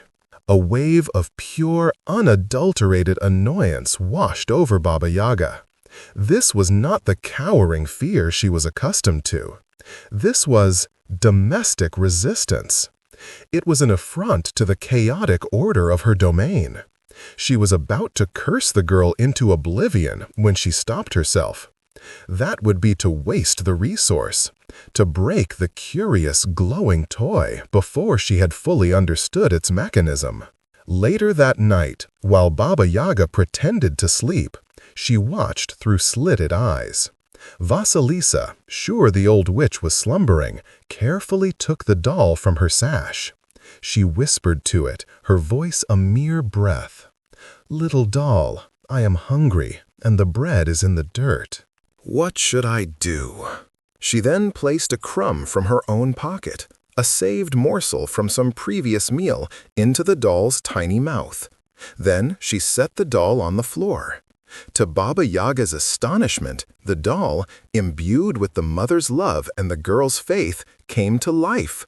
It scurried across the floor, not like a living thing, but like a thought given form. It retrieved the crust of bread, brushed it clean with its tiny wooden hands, and brought it back to Vasilisa. It then scurried to the stove, found a clean clay cup, and filled it with water from the never-empty pitcher, carrying it back with a careful, rocking gait. Vasilisa ate and drank in the dark, her light glowing a little brighter with the sustenance. She then tucked the doll back into her sash. Baba Yaga understood. The girl's power was not in herself, but in her faith. Her love for her mother was a shield. Her obedience was a strategy. She was not a simple candle to be burned. She was a complex, self-sustaining system of purity and cunning. To break her would be easy. To break her without shattering the very qualities that made her interesting was a puzzle. The witch felt a new, unfamiliar sensation, the itch of a challenge. This was not a bargain to be struck or a hunger to be sated. This was a game. And the bone-legged one had not played a game in centuries. She would keep this Vasilisa.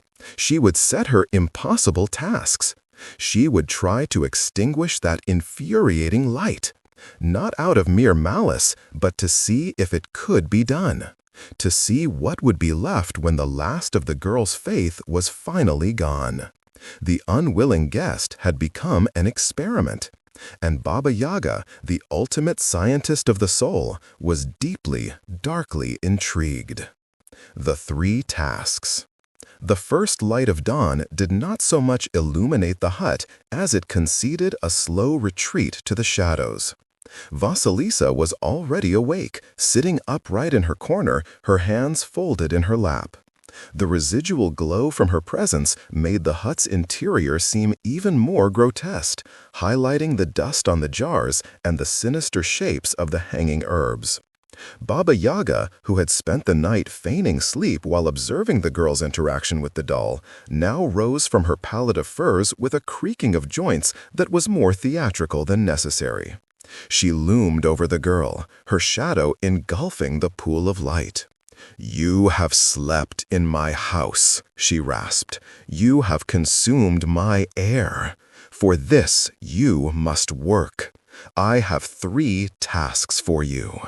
Fail in any one, and you will no longer be a candle. You will be kindling."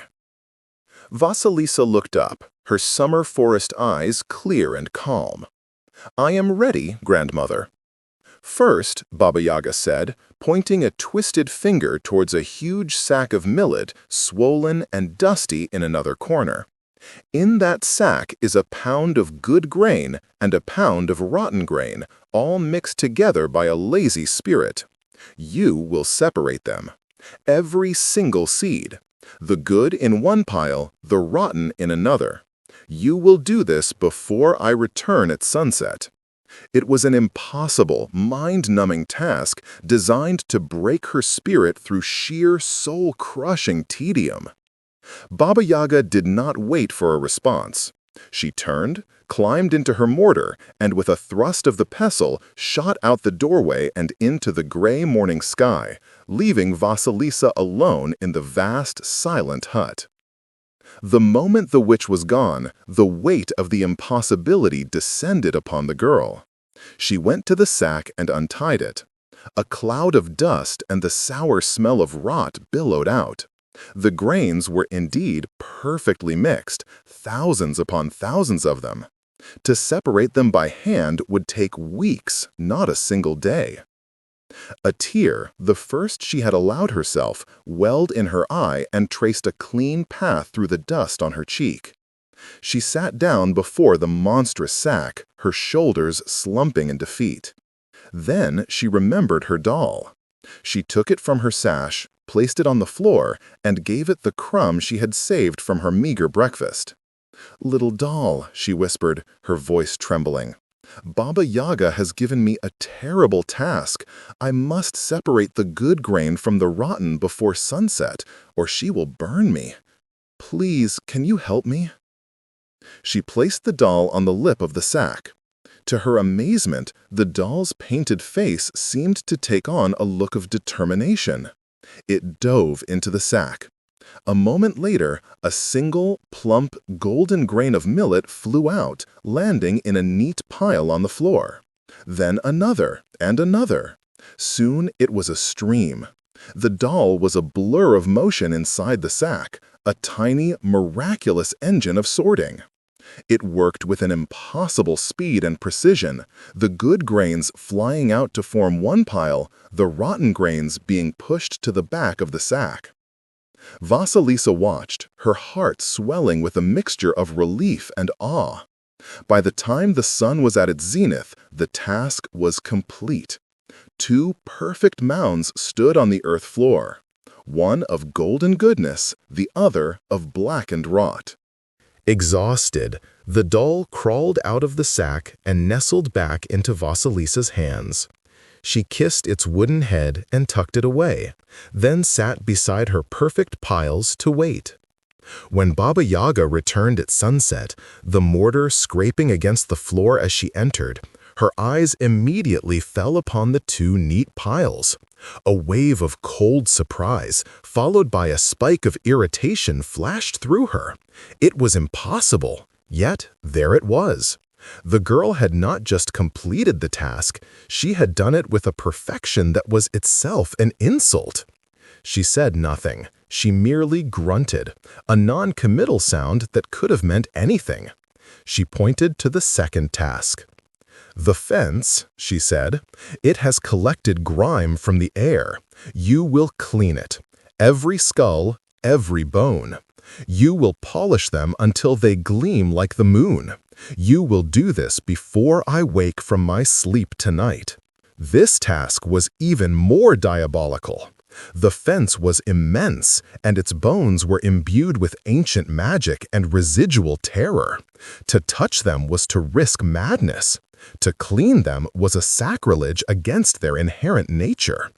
Once again, Baba Yaga departed, this time stomping to her pallet and pretending to fall into a deep snoring sleep.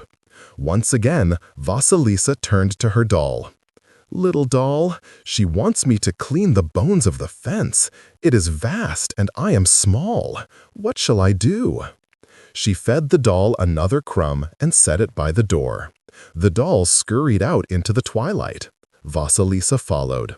She watched as the doll approached the base of the fence. It did not climb. Instead, it began to sing, a sound so faint it was like the ringing of a distant crystalline bell.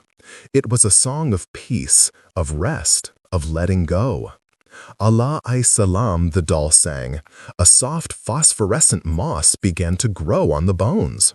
It was not a dirty, blighting moss, but a gentle, cleansing fungus that spread like a slow wave over the entire fence.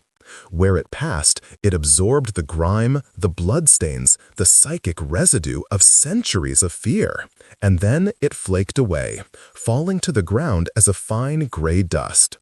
Beneath it, the bones were left pristine, glowing with a soft internal light that was both beautiful and terrifying. The fence, now clean, hummed a different note, a quieter, deeper, more resonant tone of ancient power, no longer frenetic with captured pain, but settled and sure. When Baba Yaga awoke just before midnight, she strode to the door, expecting to find a weeping, failed girl. Instead, she sallallahu alayhi wasallam Vasilisa standing calmly inside the gate, and beyond her, a fence that shone like a ring of captured moonlight. The skull's empty sockets seemed to hold a new wisdom, a silent judgment that was directed not at the world but at her. Baba Yaga felt a cold knot tighten in her stomach. This was no longer mere luck or a simple talisman. This was a power that opposed her own, not through force, but through a gentle, unstoppable persistence. It was an antidote to her poison. Her voice was a dry, dangerous rustle.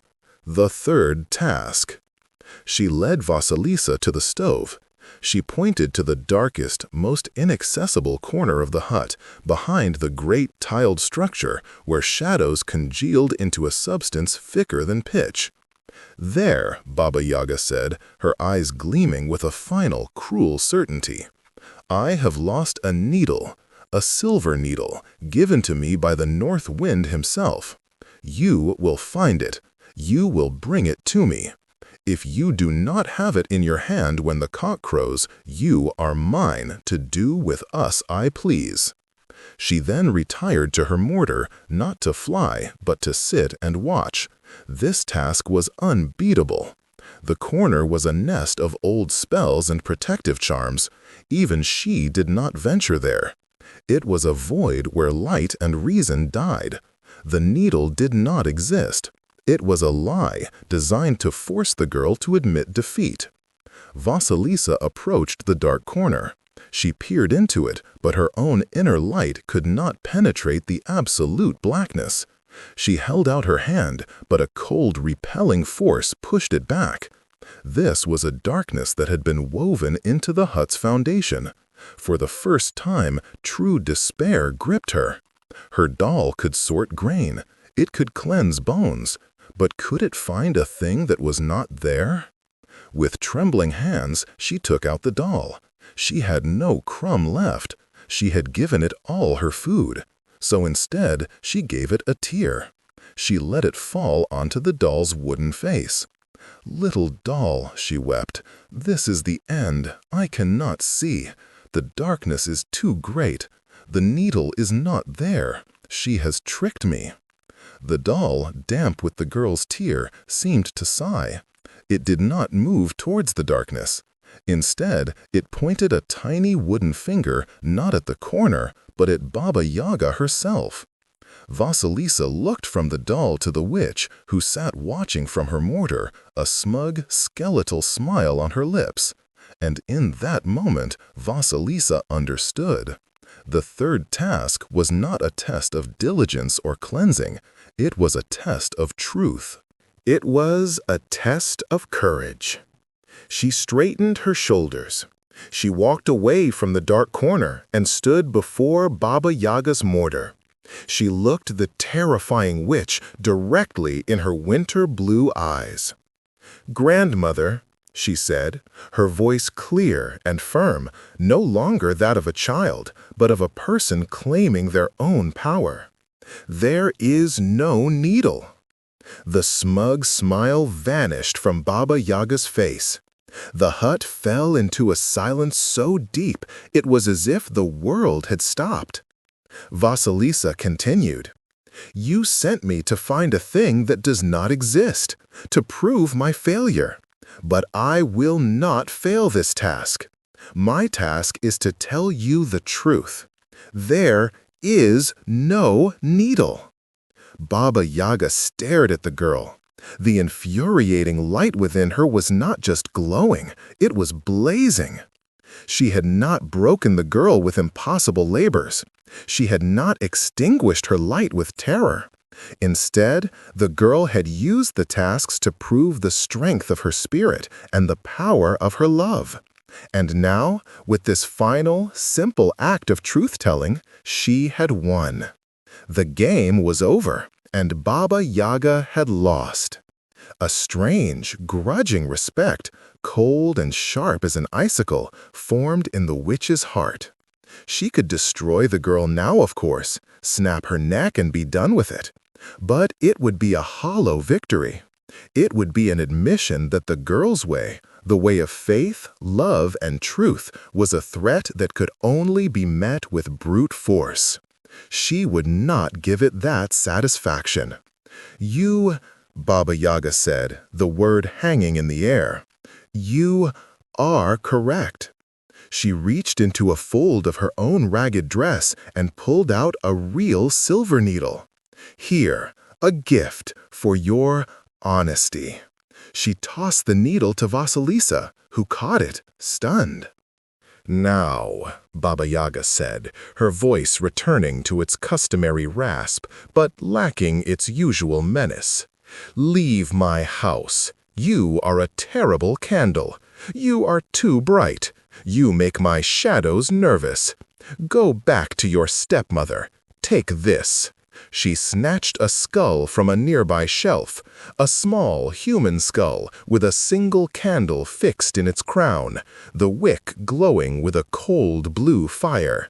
"This light is more to my taste. It will show your stepmother the error of her ways." Vasilisa, clutching the needle and the skull lamp, curtsied deeply. "Thank you, grandmother." She turned and walked out of the hut for the last time. The bone gate opened for her, and she passed through, disappearing into the forest, taking her blinding, inconvenient light with her. Baba Yaga stood alone in the sudden, familiar darkness of her hut. It was once again a place of shadows and cold power. But it felt different.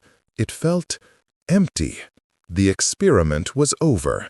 The girl was gone, and the bone-legged one was left with the unsettling realization that some lights, once seen, cannot be forgotten, and some challenges are lost not because you are weak, but because your opponent possesses a strength you had forgotten could exist. The echo of a candle. The silence that settled back into the hut after Vasilisa's departure was of a different quality than before. It was not the deep, comfortable silence of solitude, but a hollow, echoing one. The shadows, which had recoiled from the girl's presence, now crept back to fill the space, but they seemed thicker, more oppressive, as if resentful of their temporary exile. The gentle, persistent light that had irritated Baba Yaga was gone, and in its absence, the darkness felt less like a familiar cloak and more like a shroud. Baba Yaga paced the packed earth floor, her movements sharp and agitated. The memory of Vasilisa's clear, truthful voice, "There is no needle," repeated in her mind, a taunting echo. She had been bested, not by a greater magic, not by a fiercer monster, but by a child armed with a doll and an unshakable moral compass.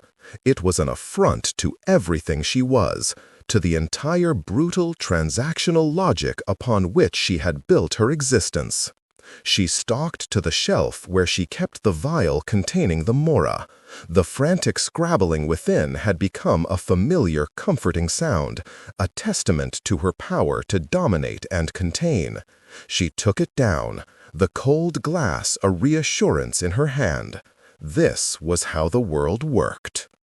The strong captured the weak. The clever ensnared the foolish. Yet Vasilisa had been weak, and in her weakness she had been strong.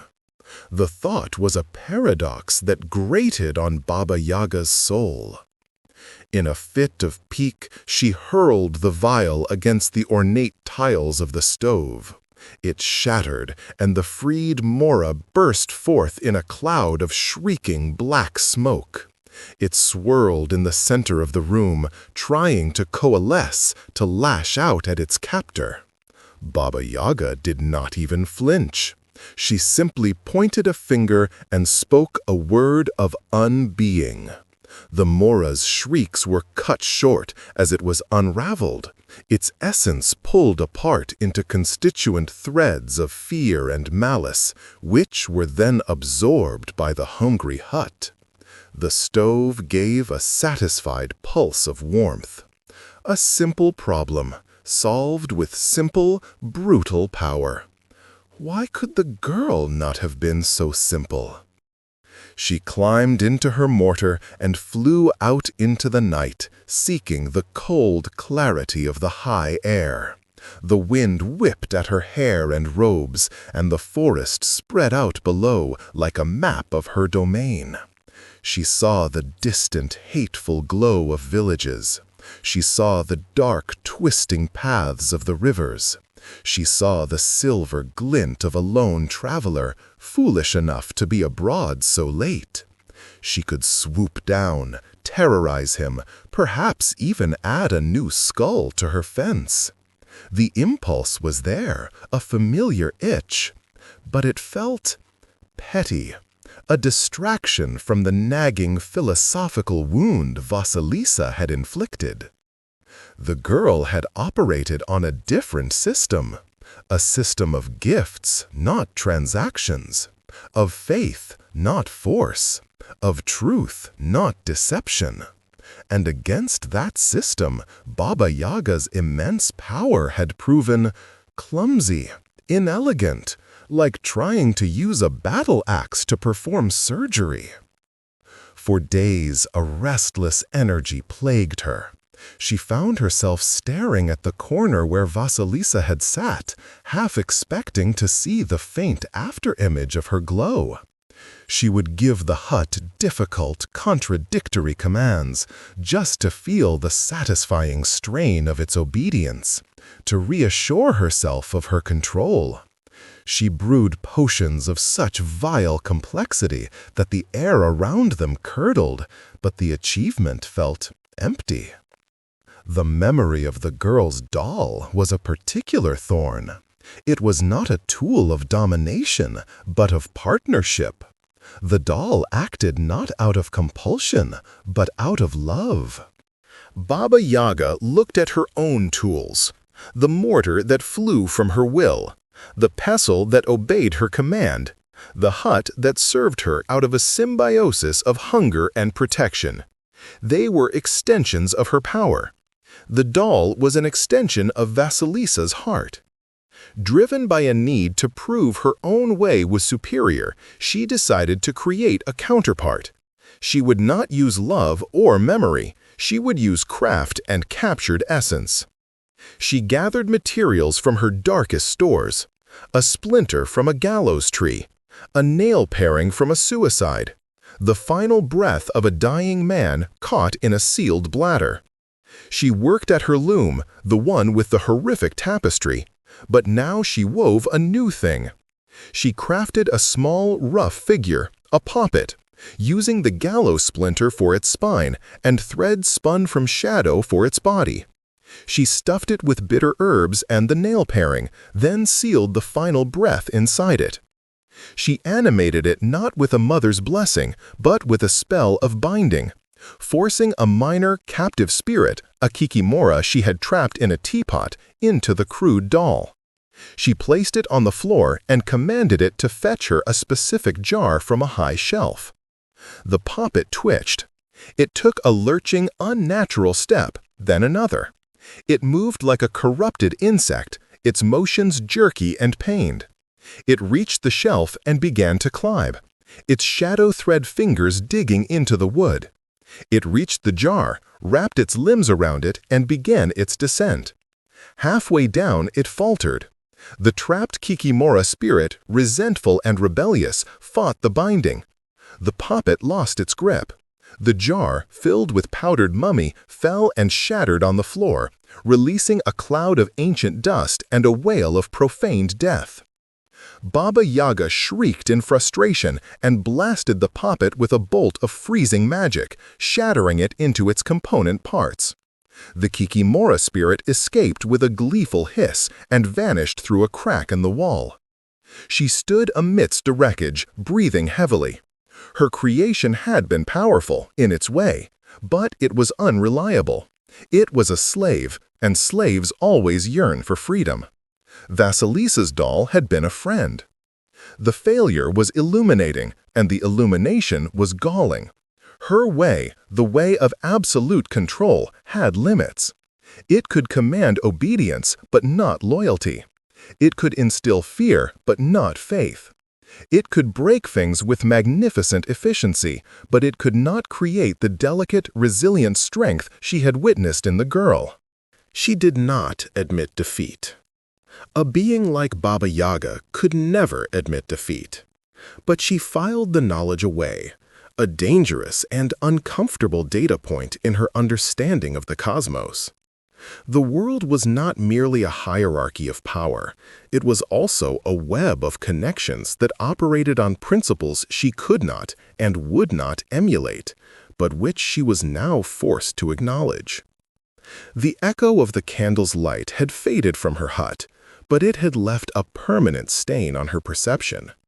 The bone-legged one had encountered a magic older than her own, and while she had not been converted, she had been contaminated. By a memory of a light that did not flicker, by the sound of a truth that did not bend, and by the unsettling realization that in the vast, dark tapestry of existence there were threads of a color she could not replicate, woven with a strength she could not break. The Bleeding Earth. The philosophical itch left by Vasilisa's visit was eventually buried beneath the more immediate and tangible demands of power. Seasons turned, and the stream of supplicants continued, their problems and payments pulling Baba Yaga's focus back to the practical application of her arts. She resumed her role as the dark alternative to divine intervention, her reputation solidifying into a permanent feature of the region's spiritual landscape. Yet, a new subtlety sometimes crept into her dealings. She began to notice not just the payment, but the pattern of the requests. She started to see the mortals not just as isolated sources of tribulation or interesting trinkets, but as a collective organism, their fears and needs a symptom of a larger condition. It was through this slightly shifted lens that she first detected the sickness in the land itself. It began with the supplicants. A farmer from the southern valleys came, not asking to blight his neighbor's field, but begging to know why his own soil, once rich and black, had turned a rusty red and yielded only stunted, bitter turnips. A herder from the eastern foothills arrived, desperate because his goats were giving birth to stillborn kids with twisted limbs and milky eyes. A young wife wept at the bone gate, not for a love potion, but because the stream where she drew water now had a metallic, coppery taste, and the fish floating belly up on its surface. Individually, these were minor ailments, the usual background noise of a hard world. But the frequency increased. And the payments they brought often carried the same taint, a locket that felt feverish to the touch, a child's tooth that was gray and brittle, a memory of a happy day that now seemed washed in a sickly, jaundiced light. Baba Yaga took to the skies more frequently, her flights now missions of reconnaissance. From high above, she saw it, a blight, but not one of rot or drought. This was a wound. A vast, sprawling area to the south, centered on a range of low, rugged mountains the mortals called the Iron Teeth, was bleeding. The forests there were not dying, they were being poisoned. The leaves were a lurid, autumnal red far too early in the year. The rivers that flowed from the mountains ran with water the color of diluted blood. The very air over the region shimmered with a faint, coppery haze, and when the wind blew from the south, it carried a scent that was both metallic and cloying, like old blood and hot brass. This was not natural. This was a violation of a deeper order than the mere cycle of life and death. This was a corruption of the earth's essence, a perversion of the fundamental magic that flowed through rock and root. Her curiosity, a colder and more predatory thing than any humanitarian concern, was ignited. What could cause such a thing? A dragon of a new and vile breed? A renegade earth spirit? Or something else entirely? She guided her mortar down, landing at the periphery of the afflicted zone. The moment her chicken-legged hut settled on the ground, she felt it. A deep, dissonant vibration through the legs, a complaint from the earth itself. The packed earth floor of her hut felt gritty, wrong. She stepped outside, her bare feet recoiling from the soil. It was not cool and moist, but warm and strangely gritty, with a texture like crushed rust. She knelt, digging her talon-like fingers into the ground. She brought a handful of the reddish earth to her nose. The metallic scent was stronger here, underlaid with a note of profound sickness, like a festering internal wound. She closed her eyes and pushed her awareness down into the telluric currents. The flow of life was dammed, twisted. Instead of the steady, humming energy of healthy soil, she felt a frantic, erratic pulsing, a magic that was being ripped from the land too quickly, too violently. It was being mined, not for gold or gems, but for the very animating force of the world. She followed the corrupted current, a psychic bloodhound on a trail of spiritual poison. It led her deeper into the blighted zone, towards the Iron Teeth Mountains.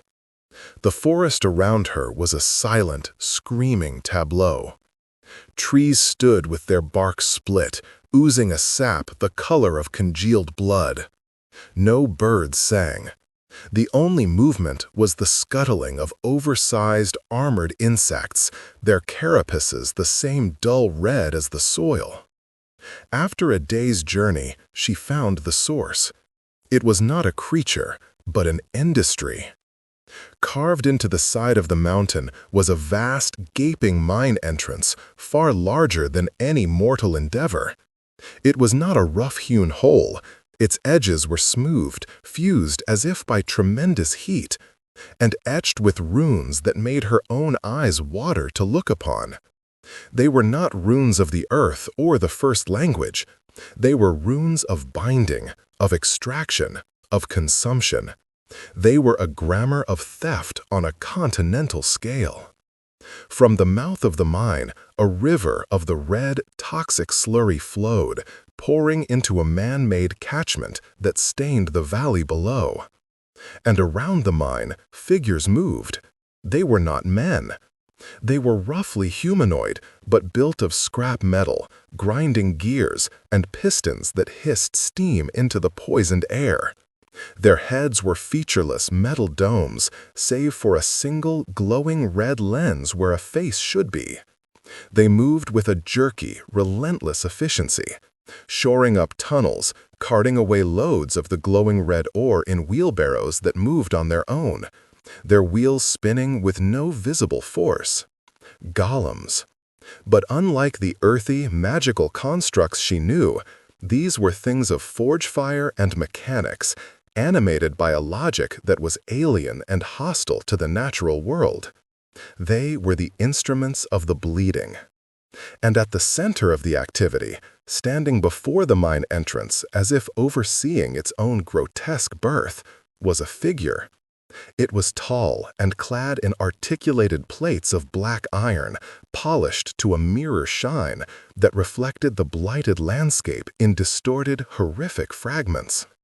It wore a great horned helmet that completely concealed its features. In one hand, it held a massive, double-bladed axe that pulsed with the same sickly red energy that bled from the mine. This was no miner spirit. This was a prince of this new industrial damnation, a taker of spirit, a corpse lord of the forge. Baba Yaga remained hidden, a shadow among the screaming trees. She watched the iron golems work, their relentless, mindless activity a blasphemy against the patient, cyclical pace of the world she knew. They were not part of the ecosystem. They were a cancer upon it. They consumed without giving back. They transformed living magic into dead, usable power. This was a threat of an entirely different magnitude. It was not a rival witch or a pesky hero. It was a paradigm shift. A new, anti-natural order was establishing itself, and its expansion would not stop at the iron teeth. It would spread, consuming the magic of the forest, poisoning the rivers, until it reached her very fence. The hunger of her hut was a natural, cyclical thing. This was an endless, insatiable void. The philosophical irritation caused by a single pure-hearted girl vanished from her mind, replaced by a cold, focused, and territorial fury. This mine, this iron figure, this industry was an invasion. It was a challenge not to her morals, but to her existence. The natural world, for all its brutality, was her source of power. This unnatural blight sought to turn that source into slag. She had dealt with corrupted spirits and desperate mortals. Now she faced a corrupted principle. The bone-legged one, the guardian of the old, wild ways, had found her true enemy. And it was not a creature of flesh and blood. but a machine of iron and consuming fire. The Forge Lord's design. Baba Yaga observed the mining operation for 3 days and 3 nights, a patient, malevolent ghost in the poisoned woods. She did not sleep. Her winter blue eyes, narrowed to slits, recorded every detail of the iron golem's movements, the rhythm of their production, the flow of the toxic slurry from the mountain's wound. She saw how they were extensions of a single, terrible will, the figure in the black iron armor, whom she now thought of as the Forge Lord. He was a constant presence, a still, dark axis around which the frantic mechanical activity whirled. She learned that the golems were not intelligent. They were puppets, their every action dictated by the runes etched into their metal flesh, which in turn resonated with the command of their master. They had no fear, no curiosity, no sense of self-preservation. They were perfect, mindless laborers, and that made them dangerously predictable. She also discerned the purpose of the red ore they mined with such relentless efficiency. It was not a physical metal like iron or copper. It was Jivaya Ruda, live ore, a mineral that acted as a sponge for raw magical energy. The Forge Lord's runes were not just for binding the golems. They were a system of siphon and pump, violently drawing the life force from the land, concentrating it in the ore, and then, she deduced, transporting it elsewhere for a purpose she could not yet see.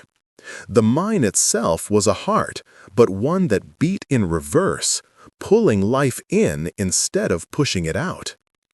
On the 4th night, under a sky choked with coppery haze that blotted out the stars, she decided to test her enemy's defenses. She would not attack the Forge Lord directly. That was the action of a fool or a hero, and she was neither. She would strike at his machinery. She chose a lone golem that had strayed slightly from the main work line, hauling a cart of raw, glowing ore towards a processing area.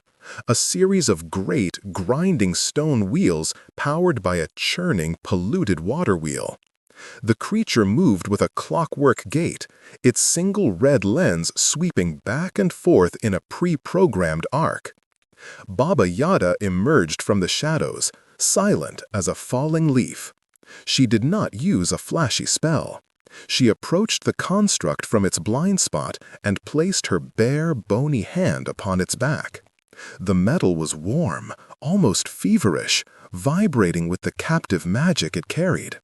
She pushed her awareness into it, seeking the core of the binding runes.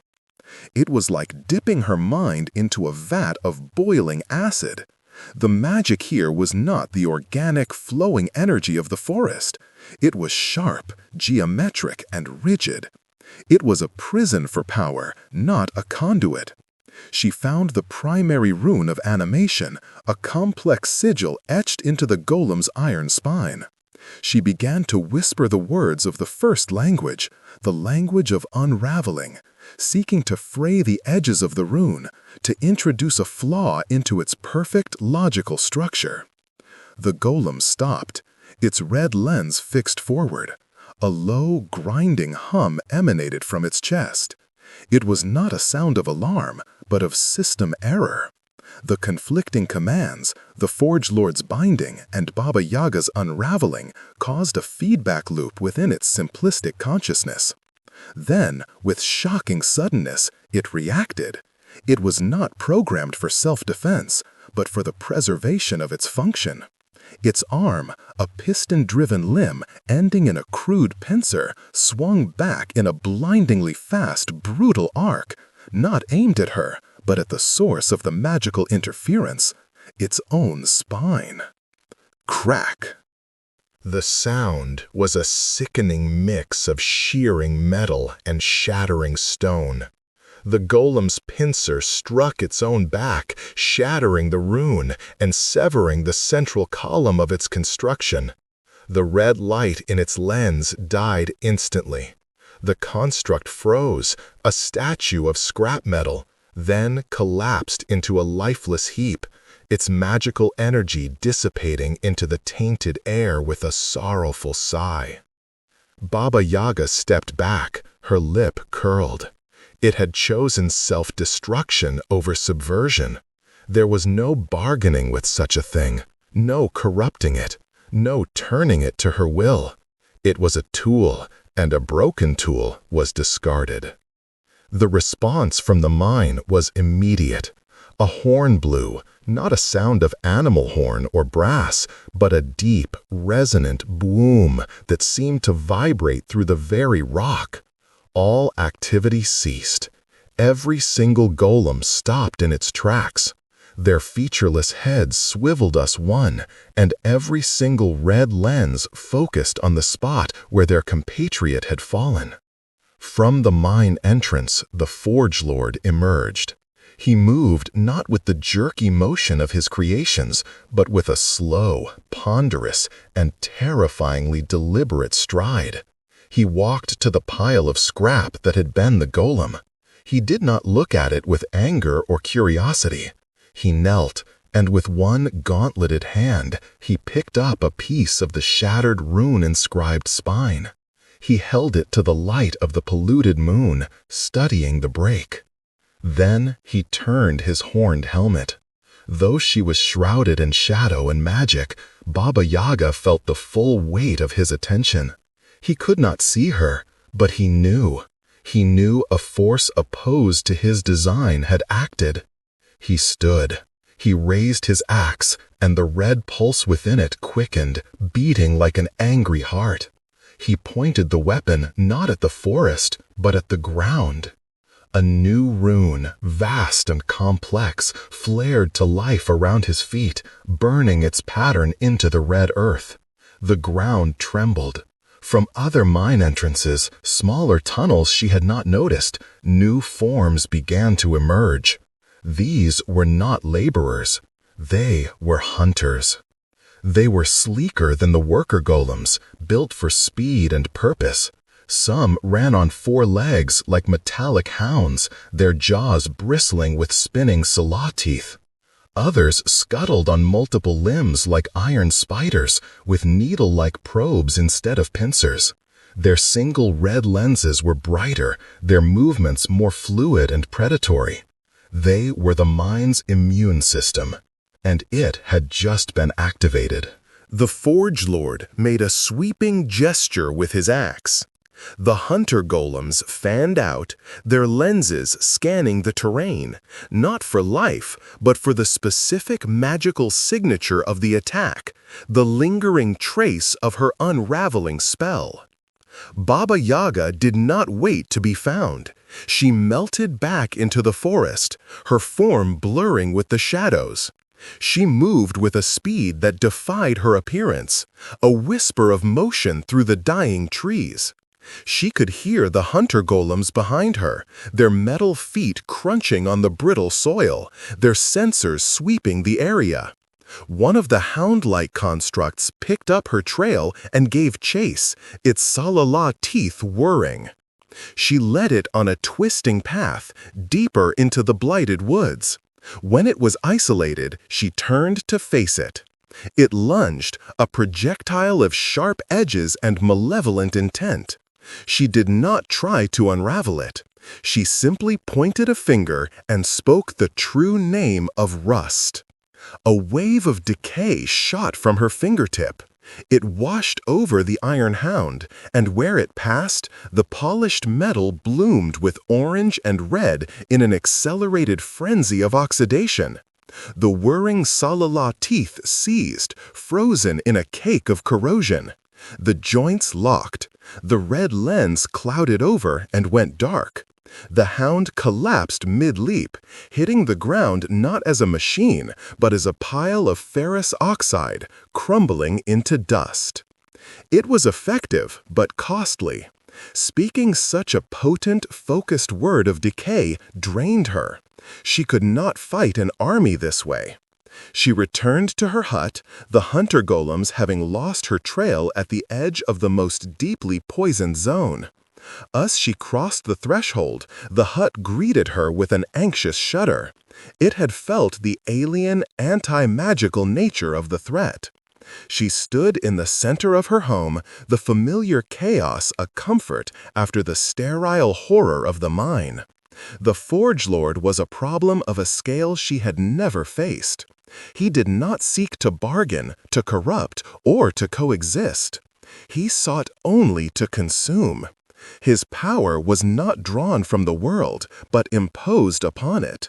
He was an architect of silence, and his blueprint was the end of all wild things. She could not defeat him with the magic of life and decay alone.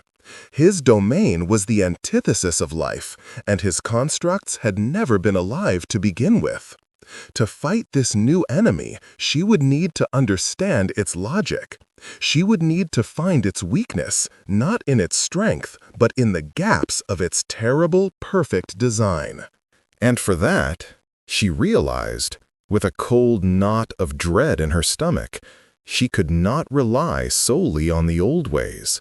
The memory of Vasilisa's different kind of strength flickered in her mind, not a solution, but a reminder that there were other forms of power in the world.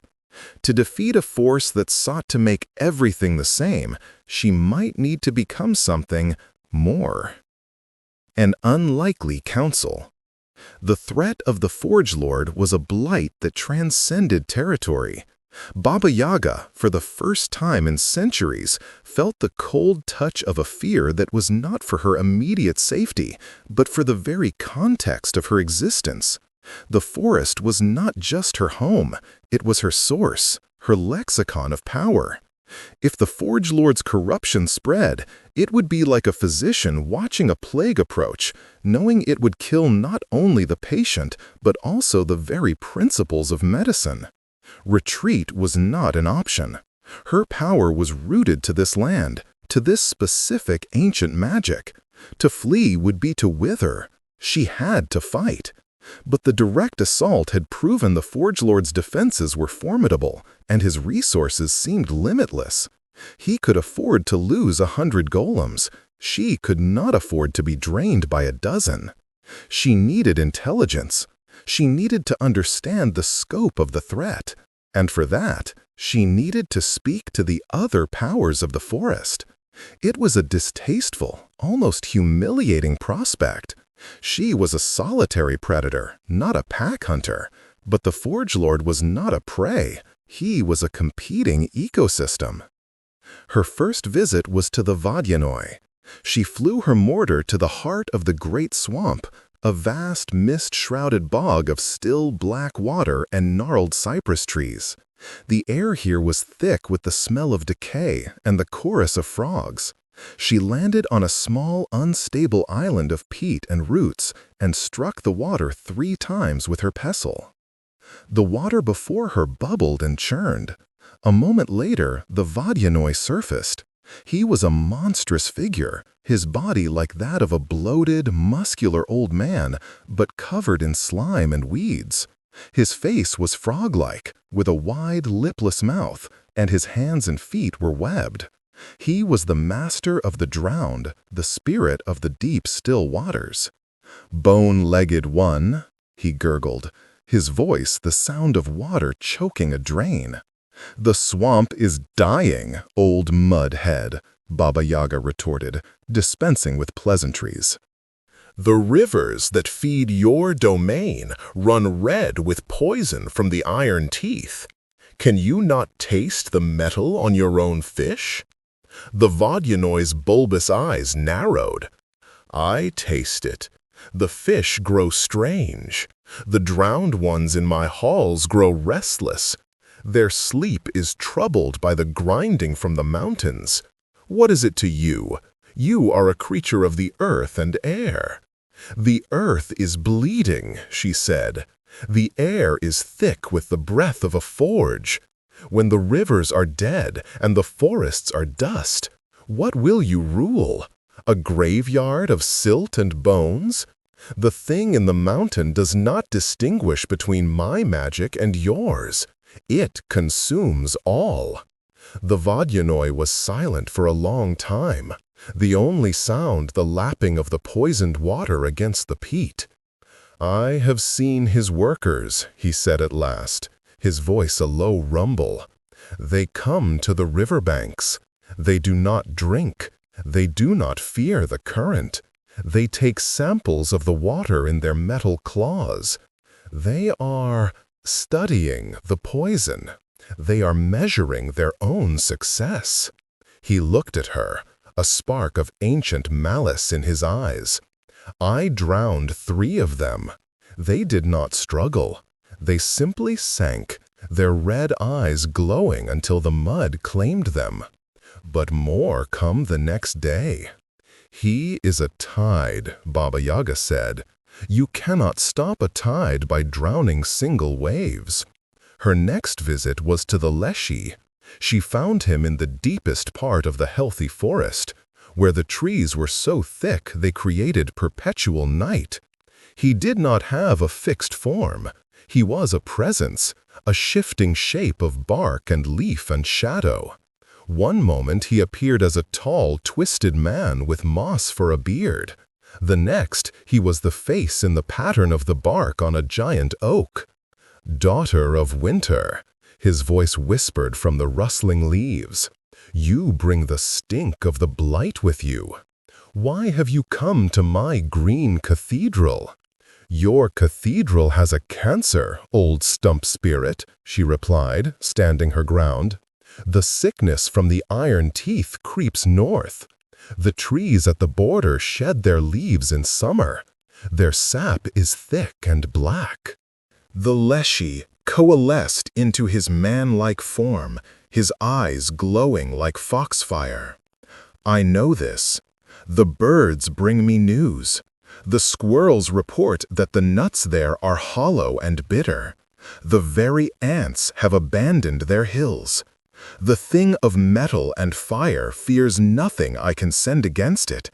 The wolf's teeth break on its hide. The bear's claws cannot find purchase. It is a coldness that does not feel the cold. It fears nothing because it is nothing," Baba Yaga hissed. "It has no spirit to threaten, no life to end. It is a tool. We must find the hand that holds it." "The hand is encased in iron," the Leshy said, his form dissolving into a swirl of dry leaves. "I have watched him. He stands at the mouth of the wound in the mountain. He does not eat. He does not sleep. He only oversees. He is as much a machine as his creations." Her final, most reluctant visit was to a being even older and more reclusive than herself. She flew to the Ural Mountains, to a cave behind a waterfall that flowed with water as pure as memory. Here lived the Tsar Ptitsa, the firebird, though it was a creature that bore little resemblance to the glorious phoenix of mortal tales. This was the ancient elemental firebird, a being of such immense power that its mere molted feather could illuminate a kingdom, but also burn it to ash. She did not enter the cave. She stood at the entrance, the spray from the waterfall freezing in her hair. "Child of frost," a voice spoke from the darkness, a voice like the cracking of the earth's crust, warm and deep and immensely old. "You stand where you are not welcome. Your nature offends my own." "A greater offense approaches, old ember," Baba Yaga called out. "A fire that does not give life, but only consumes it.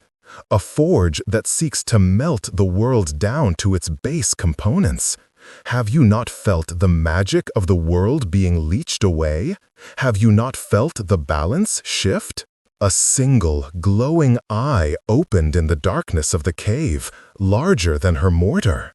"I have felt a dimming, a cooling, as if a blanket of ash were settling over the land. It is an unnatural chill, one my fires cannot warm. The firebird shifted, and the heat that rolled from the cave was intense enough to make the stones at her feet glow. This Forge Lord you speak of, his power is a perversion. He does not create, he unmakes. He is the antithesis of the flame that dances on a candle, the flame that sparks life in the seed. His is the fire of the smelter, the fire that reduces and simplifies. Will you hide in your cave until his smelters come for your mountain? Baba Yaga challenged. The great eye blinked slowly. I am not a creature of war, little witch. My fire is for renewal, for cycles. To use it for destruction, it would be a betrayal of my essence. But, the voice rumbled, thoughtful, a sustained dimming of the world's magic would mean my own eventual fading. This I cannot allow. One single magnificent feather, glowing with a soft golden light, drifted out from the cave and landed at Baba Yaga's feet. It was warm, but did not burn. This is not a weapon. It is a focus, a battery of pure creative force. Use it to shield what is vital. Use it to power a working that his corrosive magic cannot easily touch. It is all I can give. I will not become a destroyer to fight a destroyer. Baba Yaga picked up the feather. Its warmth was an alien, uncomfortable sensation, but the power within it was undeniable. It was a seed of life, a fragment of the sun itself. She returned to her hut, the feather tucked into her belt. She had her counsel. The Vadionoi was angry but territorial. The Leshy was worried but felt powerless. The Firebird was aloof but concerned enough to offer a token. None would stand with her in open battle. They were too set in their ways, too defined by their natures. But they had confirmed her fears. The threat was universal. And they had, in their own ways, given her something. The Vadionoi had given her confirmation of the Forge Lord's methodical nature. The Leshy had confirmed his imperviousness to conventional attack. The Firebird had given her a tool of pure, undiluted magic, a power the exact opposite of the Forge Lord's consuming void. She was alone, but she was not uninformed.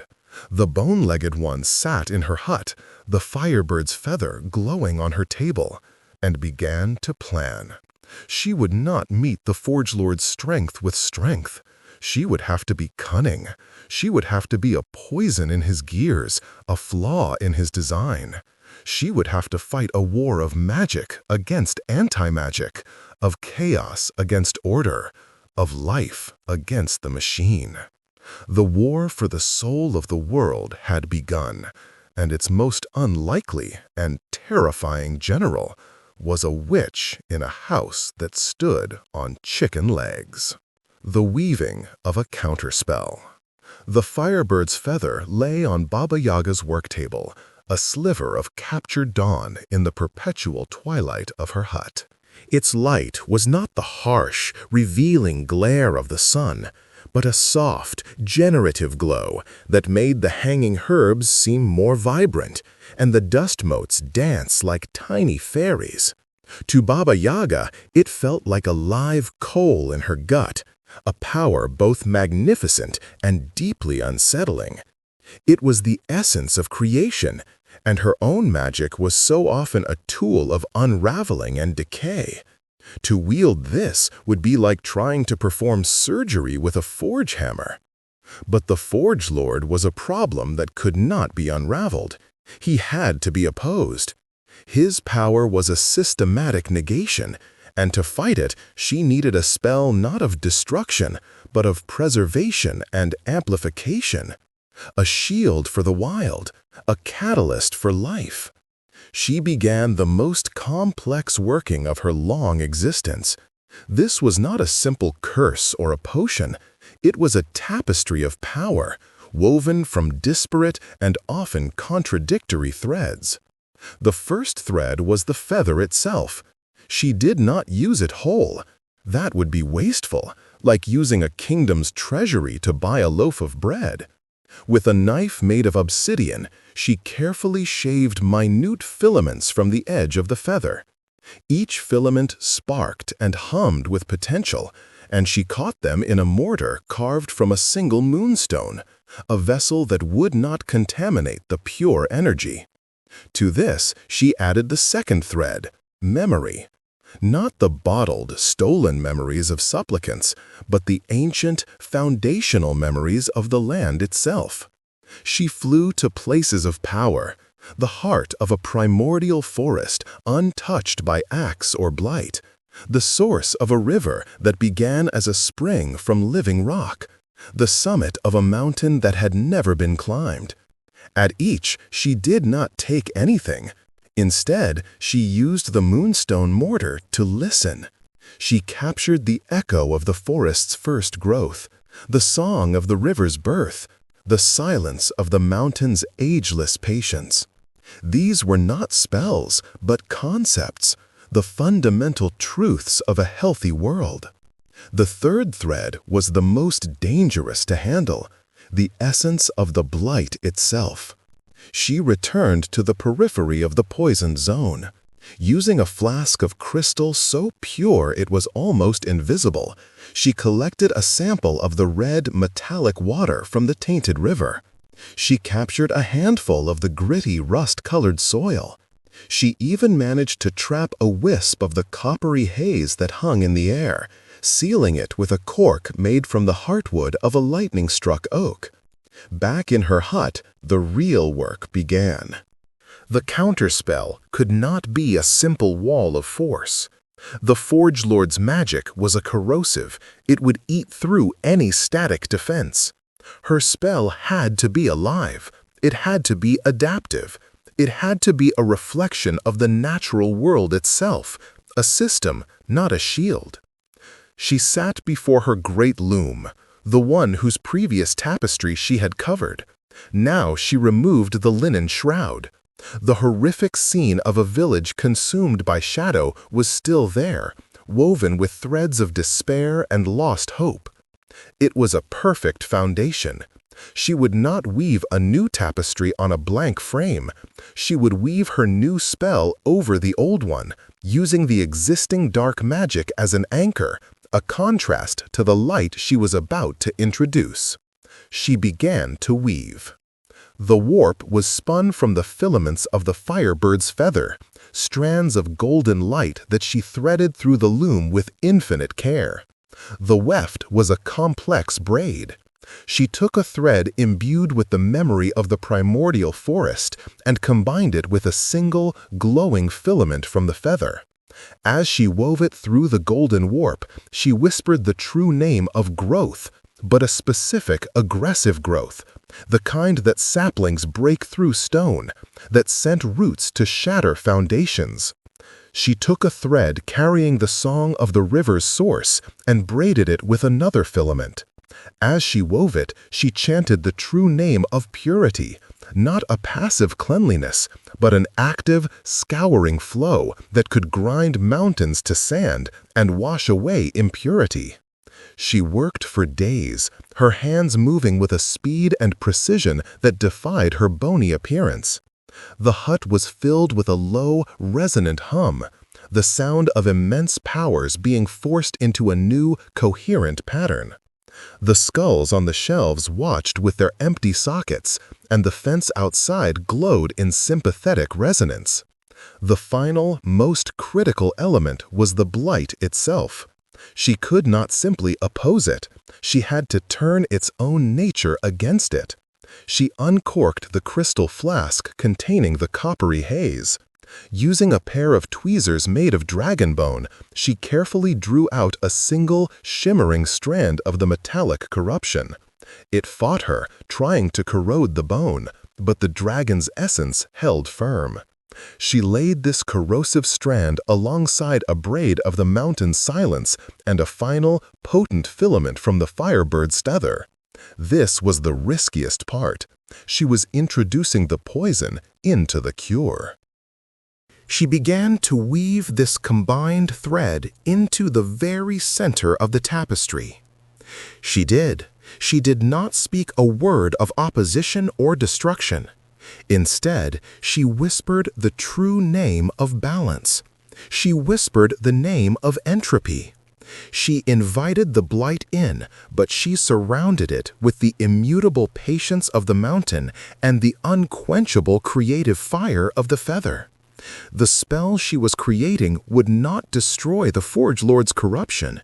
It would encapsulate it, isolate it, and use its own chaotic, consuming nature to create a zone of dead magic. A null field that would starve the golems and disrupt the runes, while the life-giving magic around it flourished, protected by the greater weave. Sweat beaded on her brow, something that had not happened since her first flight in the mortar. The strain was immense. The tapestry on the loom was no longer a picture, but a living, breathing entity of intertwined light and shadow, growth and decay, silence and song. It showed a landscape where vibrant, aggressive life grew right up to the edge of a barren, metallic waste, each containing the other in a perfect, stalemated balance. With a final, snapping motion, she cut the last thread. The completed tapestry glowed for a moment with a blinding, multifaceted light. Then the light sank into the threads, leaving it looking like an ordinary, if incredibly complex, piece of weaving. But the power within it was palpable. It was a seed, a conceptual bomb. She carefully rolled it up. It was heavy, not with physical weight, but with metaphysical density. The first test would be a small one. She flew to the very edge of the blight, to a place where a single ancient oak stood, its leaves already tinged with red, its bark splitting. She unrolled a small corner of the tapestry and pressed it against the tree's trunk. For a moment, nothing happened. Then a ripple of golden energy flowed from the tapestry into the oak. The red tinge on the leaves receded, replaced by a deep, healthy green. The splits in the bark sealed over with fresh, pale wood. The area around the tree, a circle about 10 paces across, lost its rusty color, the soil returning to a rich black. At the very edge of this circle, the grass and ferns grew with a shocking, almost violent verdancy, forming a wall of thorns and nettles that seemed to pulse with defensive energy. And in the center of this renewed circle, a patch of ground the size of a dinner plate turned instantly to bare, sterile dust, from which rose a faint, coppery mist. The blight had been forced out of the tree and the soil, compressed into this one contained spot. It was a microcosm of the spell's intent, life strengthened and protected, with the corruption isolated and neutralized. It worked. Baba Yaga allowed herself a thin, cold smile. She had done it. She had created a magic the Forge Lord could not easily counter, because it was not an attack. It was a recalibration. It was the immune response of the world itself, given form and focus by her will. She looked towards the iron teeth, wreathed in their perpetual, sickly glow. The Forge Lord, in his arrogance, thought he was imposing a new order. He thought he was the only one who could work on a grand scale. He was about to learn that the old world had teeth of its own, and they were not made of iron. They were made of root and rock, of river and memory, and they were being sharpened by a witch in a walking house. The blooming of the thorn. The success of the small-scale test was a validation, but the true trial lay ahead. To protect the entire forest, Baba Yaga would need to enact her counterspell on a monumental scale. She could not simply weave a larger tapestry. The effort would kill her. Instead, she would use the completed tapestry as a focus, a magical lens to project the pattern of preservation and balance across the land. This required a ritual of unprecedented scope, one that would draw power from the very ley lines of the continent and could potentially attract the immediate, full-force attention of the Forge Lord. She needed a place of immense natural power, a confluence of earth, water, and sky, far from the Blight's epicenter, but still connected to the threatened forest. She knew the perfect location: Serpent's Jaw, a place where 3 rivers met at the base of a sheer granite cliff, in a valley so deep and old that the sunlight reached its floor for only an hour each day. Preparations were made with a grim, methodical speed. The hut, sensing the impending conflict, was restless, its chicken legs twitching with nervous energy. Baba Yaga gathered her tools: the moonstone mortar containing the remaining filaments of the firebird's feather, the vials of foundational memories, the captured essence of the Blight, and the rolled tapestry, which now felt as heavy as a millstone. On the night of the dark moon, when the world was at its most receptive to magical imposition, she flew to Serpent's Jaw. The air was cold and still, the roar of the converging rivers a constant, powerful drone.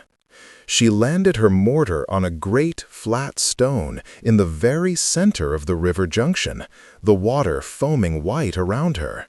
The hut remained on the bank, a silent, watchful sentinel.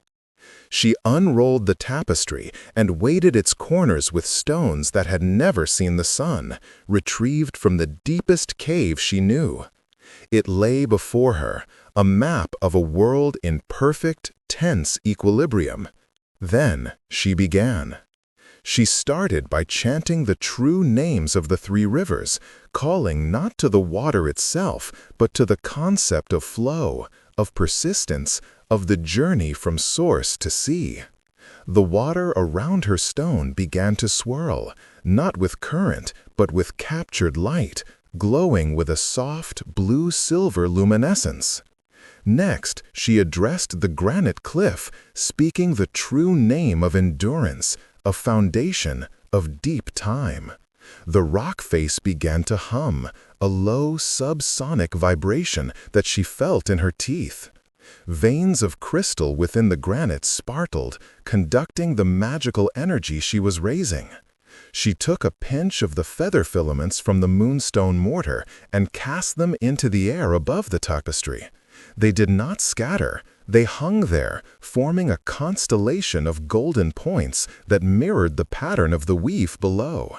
Then she began the core of the ritual. She poured the foundational memories, the forest's first growth, the river's birth, the mountain's silence, directly onto the tapestry. They did not soak in, but flowed across the surface like liquid mercury, tracing the threads of the weave, activating them. The tapestry began to glow, the light pulsing in time with the hum of the cliff and the swirl of the rivers. The power in the valley became immense, a pressure building towards a critical mass. The air crackled with ozone. The hairs on her arms stood on end. This was the moment of greatest vulnerability. She uncorked the vial containing the essence of the Blight, the water, the soil, the haze. She did not cast it away. She poured it directly onto the center of the glowing tapestry, onto the spot where she had woven the strand of corruption. A hiss like 1,000 serpents filled the air. The golden light of the tapestry flickered, and a sickly red stain spread from the center, fighting for dominance. The rivers churned, their luminescence dimming. The cliff's hum became a groan of strain. Baba Yaga raised her arms, her voice rising to a shriek that cut through the elemental din. She spoke the final, activating word of the spell, a word that had no meaning in any language, a sound that was the conceptual equivalent of a key turning in a lock. Yedineye! Unification! The effect was instantaneous and cataclysmic. The golden light of the tapestry did not simply defeat the red stain, it absorbed it. The entire weave flashed once, so brightly that for a moment the deep valley was brighter than noon. Then the light did not fade, it expanded. A wave of visible energy, a shimmering dome of interwoven gold and gray, shot out from the tapestry. It raced across the land, silent and impossibly fast. It passed over the hut on the bank, and the structure shuddered, its timbers drinking in the protective magic. It swept through the forest, and Baba Yaga, her consciousness tied to the spell, felt its passage like a cool, cleansing wind. Where the wave passed, the blight was not erased, but contained. The red, poisoned soil was compressed into isolated, barren patches, while the land around it erupted in a frenzy of growth. Trees that had been sickly now stood straight and strong, their leaves a defiant, deep green. Thorns and brambles grew at an alarming rate, forming natural, impassable barriers around the pockets of corruption. It was the thorn, the immune response of the forest, made manifest on a grand scale. The wave reached the periphery of the Forge Lord's domain. She felt the moment it hit the mine. The relentless, grinding hum of the extraction runes faltered. The river of red slurry flowing from the mountain slowed to a trickle, then stopped, as the land's magic was no longer freely available to be stolen. The hunter golems stationed at the border staggered, their red lenses flickering as the ambient energy they used for sustenance was suddenly walled off. Back in the valley, the tapestry on the stone had turned to fine gray ash. The ritual was complete. The counterspell was woven into the fabric of the land itself. Exhausted, her body trembling with spent power, Baba Yaga slumped in her mortar. She had done it. She had thrown a wrench into the Forge Lord's perfect, consuming machine. But, as she looked towards the iron teeth, she saw a response. A single, concentrated beam of red light lanced from the peak of the highest mountain, stabbing into the sky like a bloody spear. It was a signal, a declaration of war. The Forge Lord was not defeated, he was angered. And an angered machine, she knew, was a terrifying thing. It would not respond with rage, but with calculation. It would analyze the new variable, the thorn, and it would devise a more efficient way to cut it down. The battle was not over. It had only just begun. The blooming of the thorn had saved the forest for now, but it had also guaranteed a final, inevitable confrontation. The scouring. The silence that fell over the land after the blooming of the thorn was not one of peace, but of held breath. The vibrant, aggressive life of the protected zones stood in stark, defiant contrast to the contained, sterile patches of blight. The thorn was a success, a magical autoimmune response that had halted the creeping death. But Baba Yaga, recovering in her hut, felt no triumph. She had thrown a boulder into the Forge Lord's pond, and now she waited for the ripples to return us a tidal wave. The response was not long in coming. It began not with an army, but with a change in the wind. The coppery haze that had hung over the iron teeth began to coalesce, to swirl, drawn by some immense unseen fan. It thickened into a foul, reddish fog that then began to creep outward, not like a weather front, but with a purposeful, probing tendril. The scouring had begun. This was no mere byproduct of the mining. This was a weapon. Where the red fog touched the outer edges of the thorn, the result was a horrifying negation. The magically enhanced brambles did not wither, they simply unwove. Their vibrant green turned to gray, their thorns dissolving into dust, their complex cellular structure unraveling into base components, carbon, water, trace minerals, which were then sucked into the fog, adding to its mass. It was a systematic, molecular-level disassembly. The Forge Lord was not fighting the thorn, he was deconstructing it. Baba Yaga watched from a distance, her mortar hovering at the safe edge of the fog's advance. Her winter-blue eyes, capable of perceiving the flow of magic, saw the horrifying truth. The fog was not a gas, but a cloud of microscopic, self-replicating golems, nanites, though she had no word for them. Each was a tiny, programmed engine of dissolution, carrying a rune of unmaking. They were eating her spell, converting its energy to fuel their own expansion.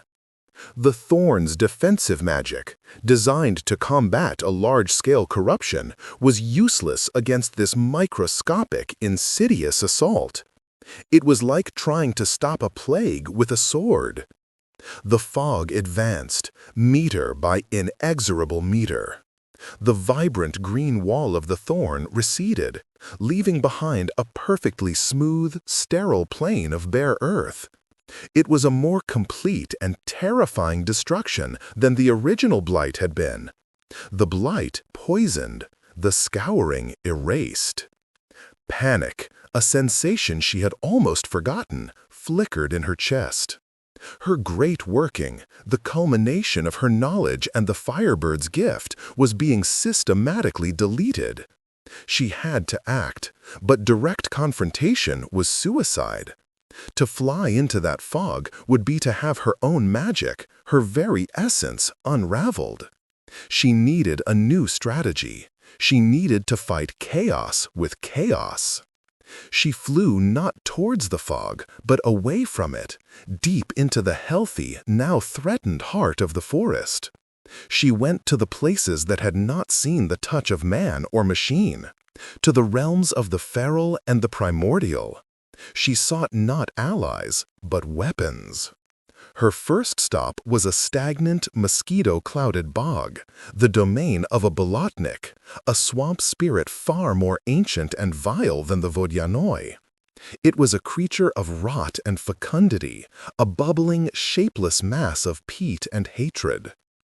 Old muck, she called, standing at the edge of the quaking ground. A new cleaner comes. It scours the land to bare dirt. It leaves no rot, no decay, no life for you to feast upon. A bubble the size of a horse burst in the center of the bog, and a single mucus-covered eye, the color of a stale bruise, rose to the surface. "I have felt its cleanliness," the bolotnik gurgled, its voice the sound of drowning. "It is an offense, a silence where there should be gurgling, a sterility where there should be putrescence." "I cannot stop it," Baba Yaga said, "but you can slow it. Give me a piece of your essence, a seed of your deepest, most resilient decay." The bog spirit considered, the water around it churning. It knew she was using it, but the threat to its own existence was paramount. With a sound like a giant sucking mud, it extruded a single black, oily pearl from its core and sent it floating to her on a leaf. It was a concentrate of corruption, a thing that could make fresh milk curdle in the udder and strong wood soften to pulp in moments. Next, she flew to the high, windy crags, to the eyries of the storm singers, great eagle-like birds whose cries could shatter rock and call down lightning. They were creatures of pure, untamed sound. "The silence comes," she shrieked to them over the howling wind. "A fog that eats all noise, all vibration. It will still your songs and still the very air you ride. The alpha storm singer, a beast with a wingspan that cast a shadow like a thundercloud, tilted its head.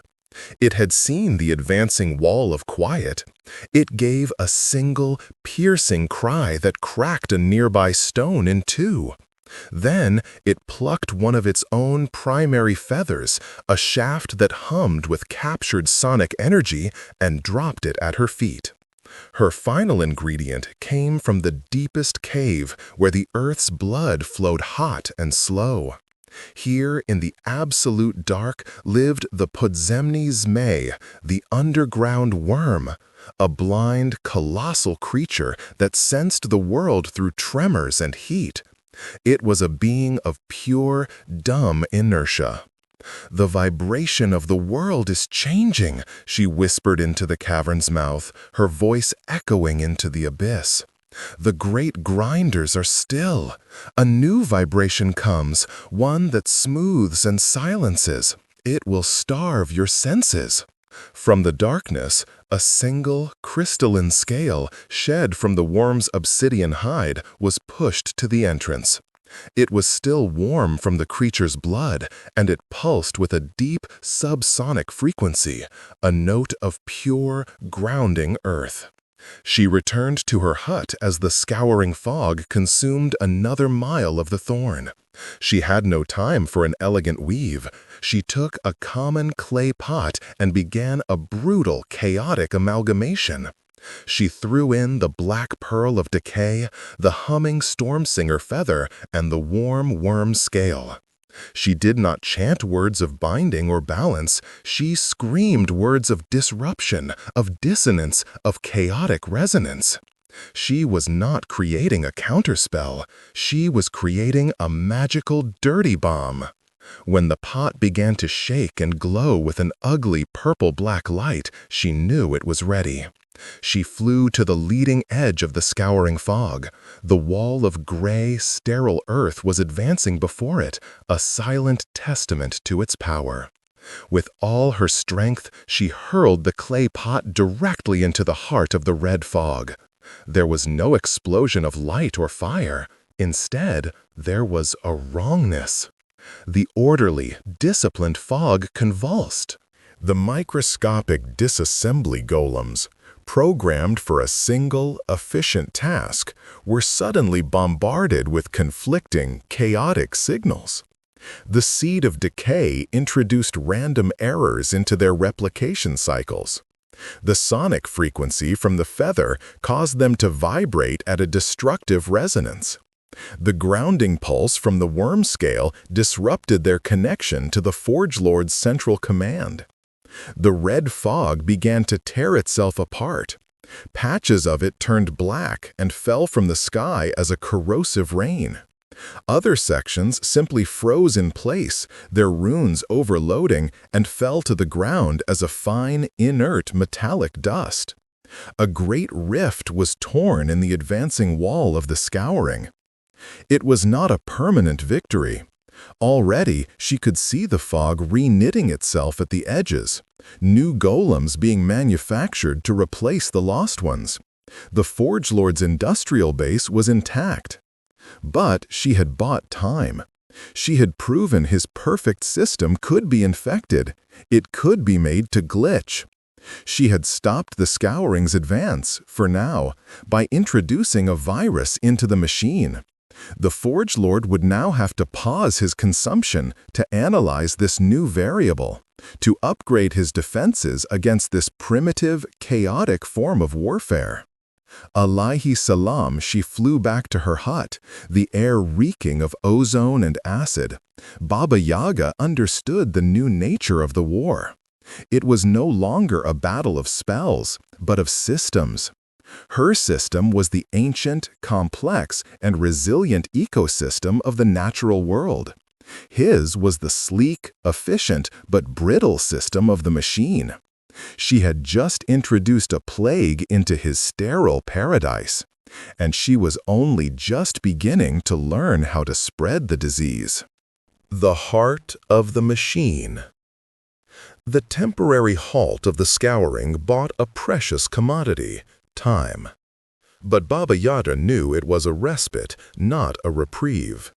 The Forge Lord would recalibrate, and his next assault would be tailored to resist her chaotic countermeasures. To win this war, she could not remain on the defensive, constantly reacting to his initiatives.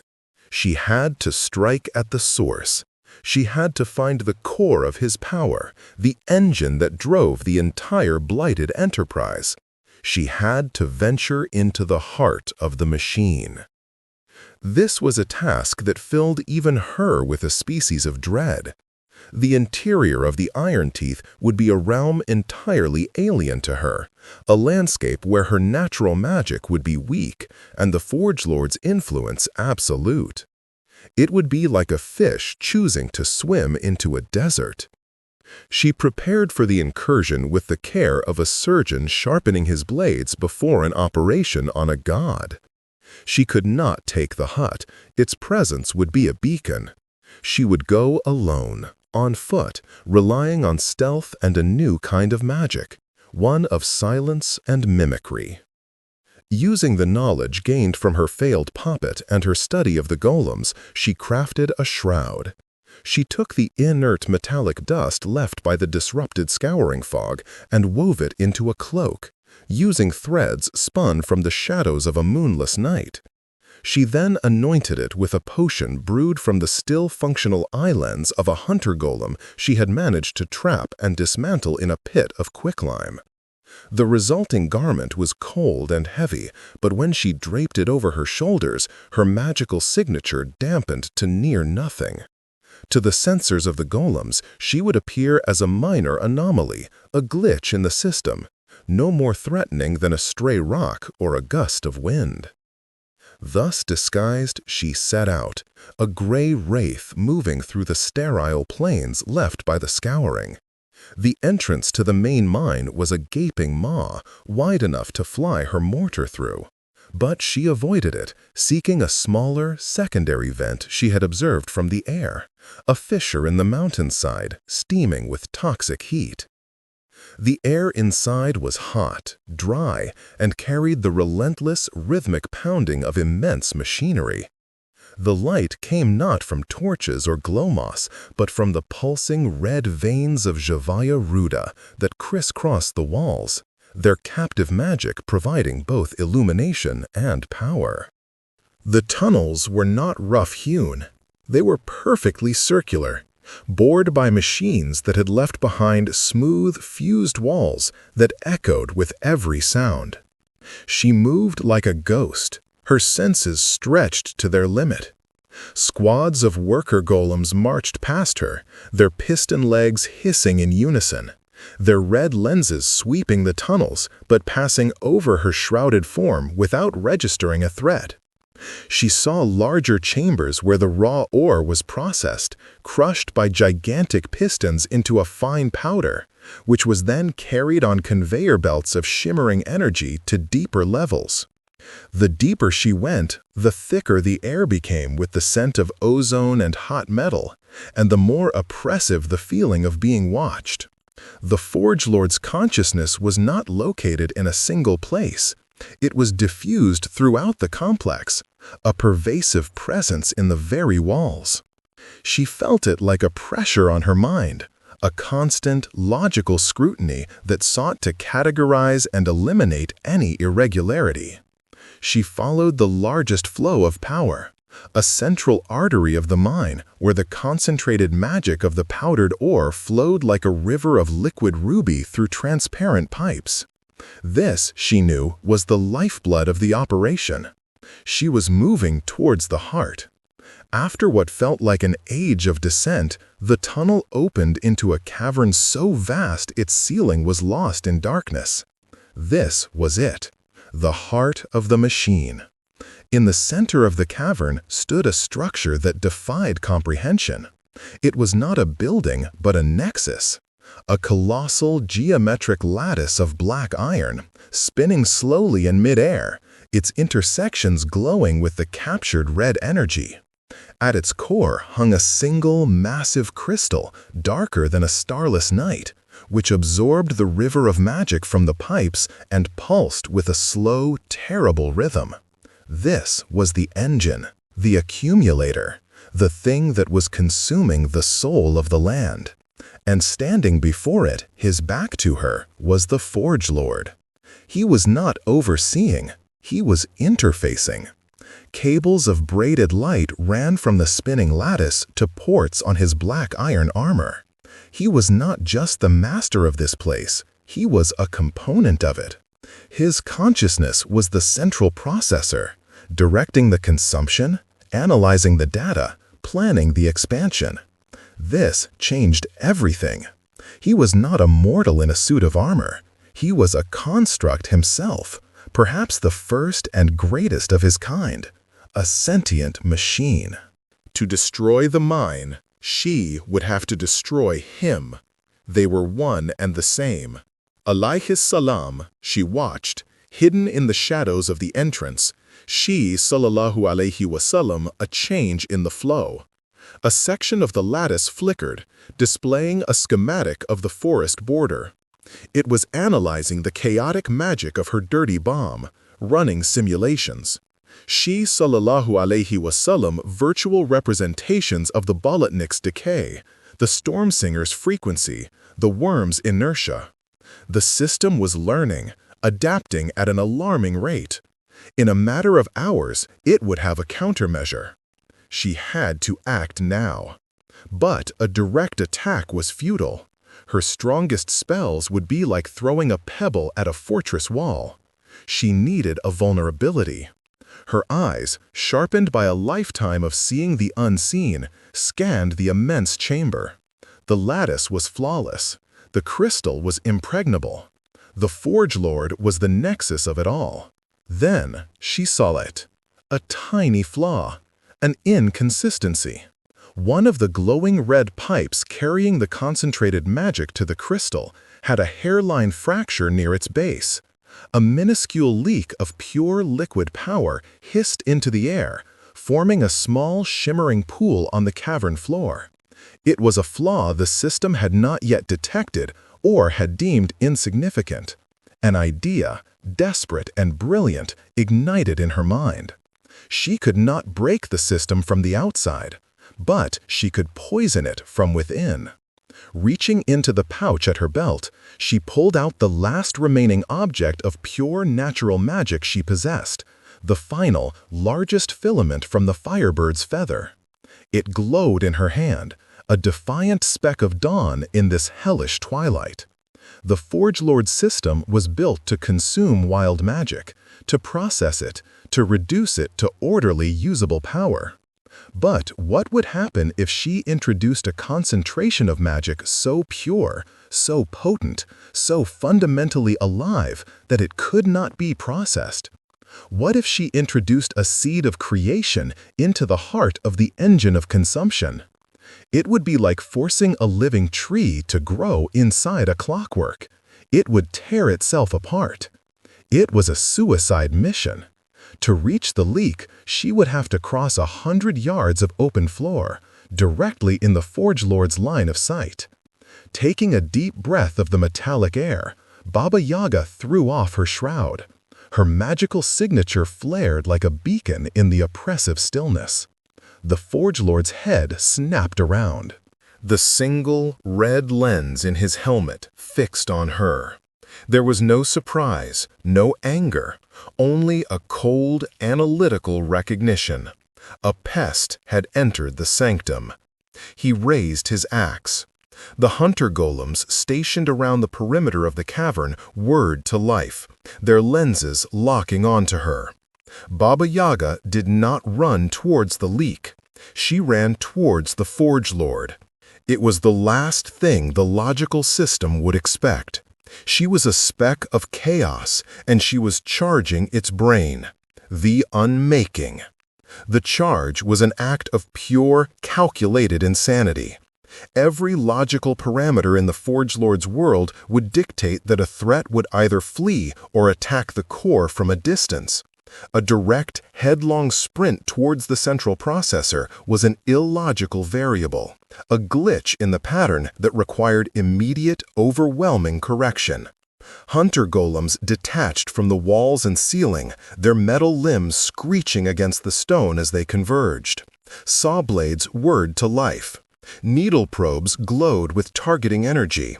A hail of crossbow bolts, their heads etched with minor runes of negation, sliced through the air towards her. Baba Yaga did not slow. She raised a hand, not in a gesture of defense, but of command. She did not speak to the bolts or the golems. She spoke to the air itself, to the concept of motion in the cavern. She shouted the true name of stillness. It was not a powerful spell. It could not hope to overcome the immense energies in the chamber, but it was precisely targeted and brutally efficient. The air in the path of the projectiles thickened to the consistency of frozen honey for a fraction of a second. The crossbow bolts slowed, their velocity stolen, and clattered harmlessly to the floor a dozen feet short of her. The hunter golems, moving at incredible speeds, met the sudden resistance and stumbled, their perfect coordination momentarily broken as they crashed into one another in a tangle of screeching metal. This was her strategy, not to overpower, but to disrupt. To be a source of such intense localized chaos that the perfect logical system would momentarily falter. The Forge Lord took a single, ground-shaking step forward. He raised his free hand, and the runes on his gauntlet glowed. The very floor in front of her began to change, the stone flowing like liquid, rising up to form sharp, metallic spikes to impale her. Baba Yaga leaped, not over them, but onto the first spike. Using it as a springboard, she launched herself towards the next, an acrobatic, impossible series of moves that defied her age and form. She was not a warrior. She was a force of nature, a whirlwind of unpredictable motion. She spoke the true name of brittleness at the base of a third spike, and it shattered as she landed on it, sending shards of razor-sharp stone flying into the optics of a pursuing golem. She was close to him now. The heat radiating from his armor was like a forge. The red lens of his helmet was a pit of malevolent intelligence, analyzing her every move, predicting her trajectory. He swung his axe. It was not a chop, but a horizontal sweep meant to bisect her. The air screamed as it parted around the blade, which pulsed with enough energy to unmake a small mountain. There was no dodging it. The arc was too wide, the speed too great. So she did not try to dodge. Alayhi salam, the axe swept towards her. She dropped to her knees, sliding across the smooth floor directly under the swing. At the same time, she reached into the pouch at her belt and pulled out not the feather filament, but a small clay ball, a leftover from her dirty bomb concoction. She hurled it not at the Forge Lord, but at the joint of his knee. The clay ball struck and burst, releasing its chaotic payload of decay, sonic disruption, and grounding inertia. The effect on the complex, magically enhanced armor was instantaneous and catastrophic. The joint seized, the runes around it overloading in a shower of sparks. The Forge Lord, his balance algorithm suddenly receiving an error message from his leg, staggered. The perfect sweep of his axe went wide, the blade embedding itself deep into the cavern wall with a thunderous clang that shook the entire nexus. The delay was less than a second, but it was all she needed. Scrambling to her feet, she abandoned her path to the Forge Lord and veered sharply to the left towards her true target, the hairline fracture in the glowing red pipe. The Forge Lord, ripping his axe free from the stone, understood his error too late. He had been played.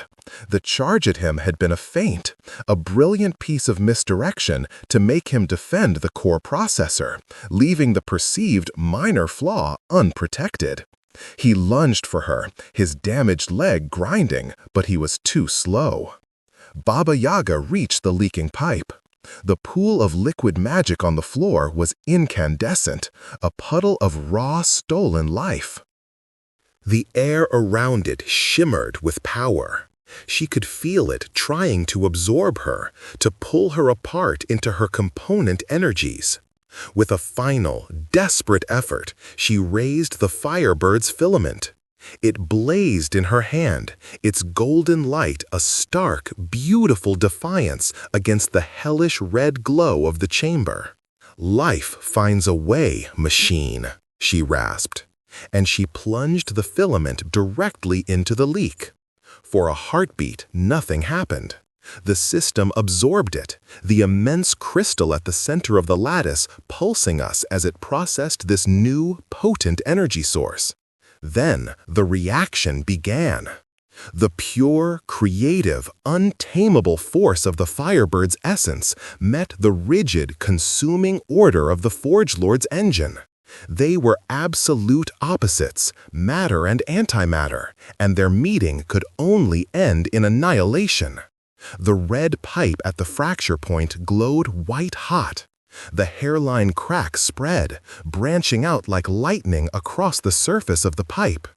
A sound emerged from the crystal, not a grind or a hum, but a high, crystalline shriek of agony. The orderly red light within the lattice began to stutter, to flash erratically.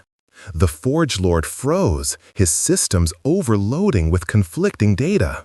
Warnings flared across his consciousness. Containment breach, core instability, cascade failure imminent. He turned his gaze from Baba Yaga to his dying heart. He took a step towards the lattice, his hand outstretched, not in anger, but in a futile attempt at a system reset. It was too late. The central crystal turned from black to a blinding, painful white. The latticework of iron began to warp, the metal groaning as it was subjected to forces it was never designed to contain. Gouts of wild, uncontrolled magic, green, gold, blue, erupted from the crystal, lashing out like the limbs of a newborn star. Baba Yaga did not wait to watch the end. She turned and ran, back towards the tunnel she had entered from. The cavern was coming apart around her. Chunks of ceiling fell, shattering on the floor. The hunter golems were freezing in place, their power source cut off, their command signals lost in the psychic storm. She reached the tunnel just as the central crystal exploded. There was no sound. There was only light, a wave of pure white force that vaporized everything it touched. The lattice, the golems, the Forge Lord himself, all were unmade, reduced to their base atoms in an instant. The wave rushed through the tunnels, a silent, cleansing fire. Baba Yaga threw herself forward, the heat searing her back. She felt the shroud on her shoulders disintegrate. She felt her own magic scream in protest as the wave of null energy washed over her.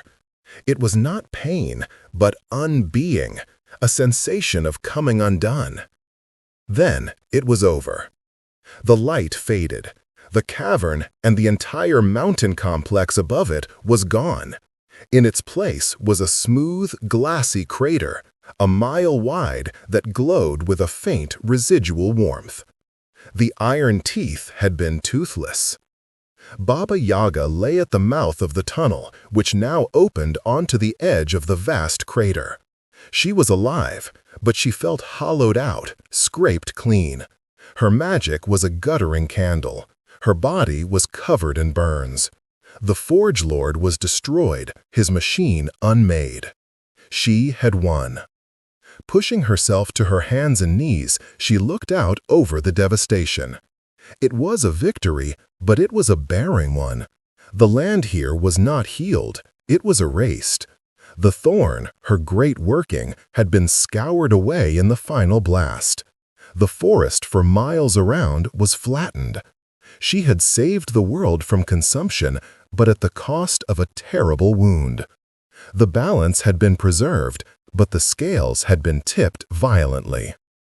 Alayhi salam, the first rays of the true sun, unfiltered by haze or magic, touched the glass of the crater. Baba Yaga, the bone-legged one, began the long, painful walk back to what remained of her home. She was a legend who had faced a god of industry and won, but she carried the price of that victory etched into her soul and scarred upon her flesh. The world was safe, but it was forever changed. And so was she. The scar and the seed. The journey back to the forgotten wood was a pilgrimage through a land reborn in trauma. The earth where the scouring had passed was smooth and sterile, a blank page. The forest where the final explosion had radiated its force was a wasteland of splintered trees and ash. The air, once thick with the coppery taint of the blight, was now clean, but it was the clean of an empty room, devoid of the humming background magic that was the breath of the world. It was a silence that screamed. Baba Yaga walked. Her mortar was lost, buried somewhere in the collapse of the mountain approaches. Her pestle she used as a staff, its petrified wood the only thing that felt familiar and solid in this new, alien landscape. Her body ached with a depth that went beyond the physical burns. The unmaking wave had scoured her, not just of her shroud, but of layers of accumulated power. She felt thin, diminished, a portrait that had been left in the sun, its colors faded. When she finally reached the edge of the forgotten wood, she found it wounded but alive. The thorn was gone, its magical structure dissolved by the backblast of the explosion, but the natural forest remained. The trees here were scorched on one side, their leaves torn, but their roots held fast. It was a resilience she had not credited them with. They had endured. Her fence of bones was still standing, but the skulls were cracked, and many of the bones were blackened. The watchful hum was gone, replaced by a weary silence. The gate, with its mammoth tusks and dragon jaw, swung open on broken spells, groaning in the wind. The hut was there. It stood on its chicken legs, but they were scratched and dented, and one foot was held at an awkward angle, as if it had been sprained. The thatched roof was singed, and one of the skin shutters hung by a single hinge. As she approached, it gave a low, pained creak, a sound of welcome and shared suffering. She crossed the threshold. The interior was in disarray. Jars had fallen from shelves and shattered, their contents mingling on the floor in puddles of strange congealed colors. The stove was cold, its fire extinguished by the magical shockwave. The tapestry on the loom was a heap of gray ash. She was home, but it was a home that had been through a war. For a long time, she did nothing. She simply sat on the packed earth floor, leaning against her cold stove, and stared at the devastation. The victory over the Forge Lord felt meaningless in the face of this personal ruin. She had expended everything: the Firebird's gift, her stored power, the very vitality of her home, to save a world that would now fear her more than ever. Days bled into one another. She made desultory attempts to clean, to repair. She rehung the shutter. She used the last of her strength to speak a word of mending to the hut's injured leg, feeling the structure sigh with relief as the bone knit back together. But the spark was gone. The hunger of the hut was a faint memory. The desire to fly, to brew, to bargain, it had all been burned out of her. She was an empty vessel. It was during this time of convalescent despair that the first one came. Not a supplicant, but a visitor. She felt the fence stir, not with its old aggressive hum, but with a faint, questioning chime. She went to the window and saw a young woman standing at the gate. It was Vasilisa. She was older now, a woman grown. Her wheat-colored hair braided neatly, her dress simple but clean. She carried no doll. In her hands she held a small clay pot from which sprouted a single green shoot. Baba Yaga did not emerge. She watched from the darkness. Vasilisa did not call out. She simply placed the clay pot carefully just inside the open gate where the sterile earth met the living soil of the hut's enclosure. She curtsied, a gesture of respect, not fear, and then turned and walked away without a backward glance. Baba Yaga waited until she was gone. Then she went outside and picked up the pot. The shoot was a birch sapling, the most resilient of trees. The soil in the pot was rich and black, taken from a healthy part of the forest. It was not a payment, it was a gift. She stared at it for a long time. The simple, defiant life of it was an accusation and an invitation. She almost crushed it in her hand, but she did not. Instead, she took the pot and placed it in the center of her hut, where the light from the damaged roof could reach it. The next visitor was the Leshy. He did not appear in his full shifting form, but a face in the bark of the oldest tree at the edge of her clearing. "The forest breathes again, bone-legged one," his voice whispered on the wind. "It breathes because you fought for it. The scar will remain, but around it the green will return, stronger, remembered." And then he was gone, leaving behind a single perfect acorn that rolled to a stop at the base of her fence. A few days later, a great silver-scaled pike washed up on the riverbank near her hut, a gift from the Vodyanoi. It was not blighted or poisoned. It was fresh and clean, an offering of sustenance from the recovering waters. They were not thanking her. They were acknowledging her. She was not their savior. She was their champion, a necessary, terrifying part of the whole. The world did not love her, but it recognized her value. A slow, fragile understanding began to dawn in her. Her power was not gone. It was reset.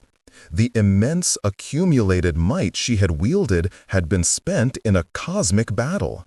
But the source, her connection to the deep, wild magic of the world, remained. It would take time to replenish, to regrow. Like the forest itself, she had to heal. She picked up the acorn. She walked to the edge of the sterile plain left by the scouring, just outside her fence. With her bare hands, she dug a small hole in the hard, barren earth.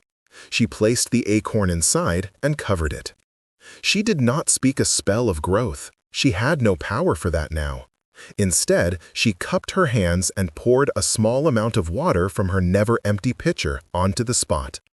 It was an act of faith, a gesture of participation in the cycle she had fought to protect. Weeks turned into months.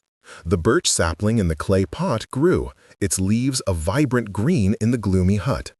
The acorn outside her fence did not sprout. The land was too wounded. Then, one morning, she saw it. A tiny, fragile crack in the sterile earth. A hint of green. It was the slowest, most decent of victories. But Baba Yaga stood at her fence, looking at that single, brave spear of life breaking through the dead ground. She felt something stir within her own scarred soul. It was not power, not yet. It was the seed of it. The war was over. The work of peace, the slow, patient, unglamorous work of healing had begun. And the bone-legged one, the witch of the walking hut, found that she was not yet done with the world. The keeper of the balance. The seasons turned, not with the violent lurch of past years, but with the slow, deep breath of a convalescent. The great scar of the crater remained, a glassy, silent testament to the cataclysm. But around its edges, life was staging a cautious, relentless return.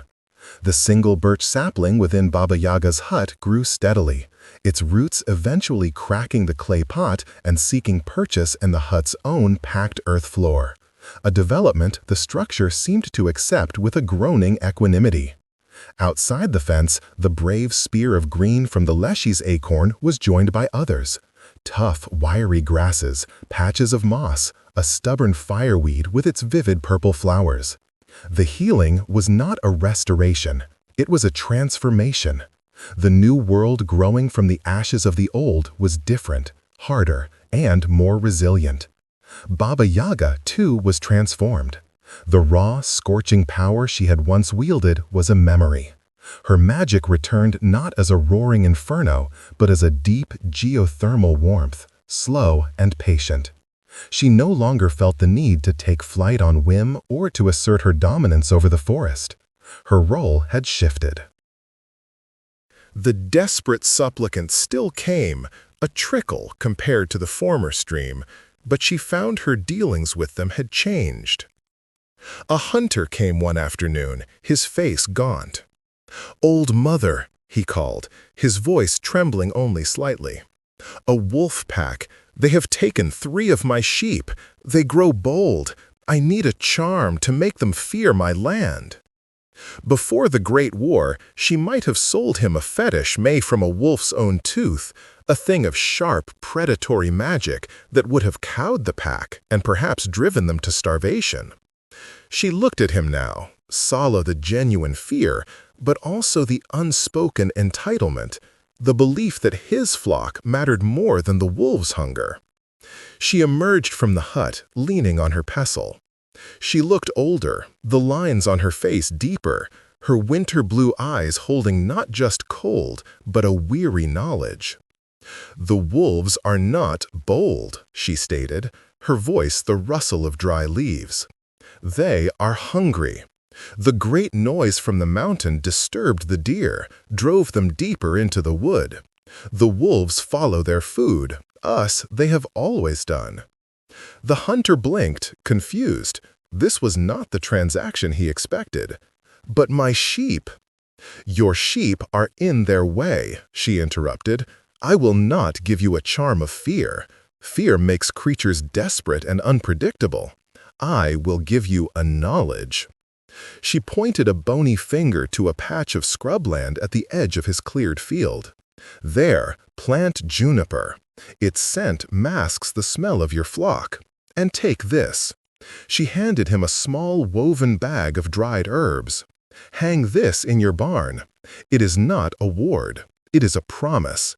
It tells the wolves that a powerful spirit watches this place, and that a balance must be kept. They will take a stray lamb, perhaps, but they will not decimate your flock. They will respect the boundary, if you do." The hunter took the bag, his expression a mixture of disappointment and dawning understanding. The payment she demanded was not a lock of his child's hair or his last silver coin, but a promise from him to plant the juniper, to accept a minor loss for a greater stability. He left, thoughtful, the paradigm of his world subtly shifted. She was no longer merely a granter of wishes or a dealer in curses.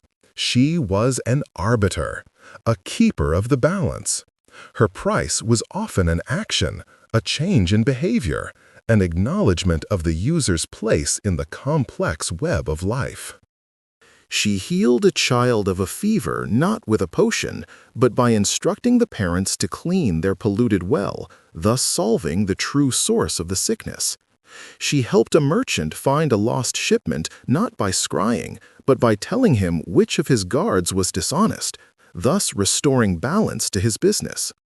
The other powers of the forest began to treat her not as a dangerous neighbor, but as a necessary institution.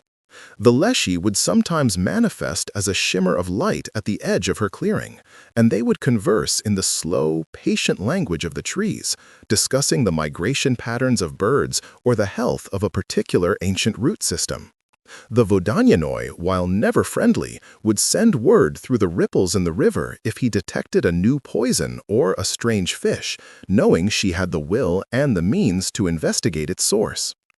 Her greatest test in this new role came not from a mortal, but from the land itself. A deep, grinding pain began to emanate from the north, a psychic tremor that disturbed her sleep and made the hut shuffle its feet nervously. It was a pain of the earth, a tectonic distress.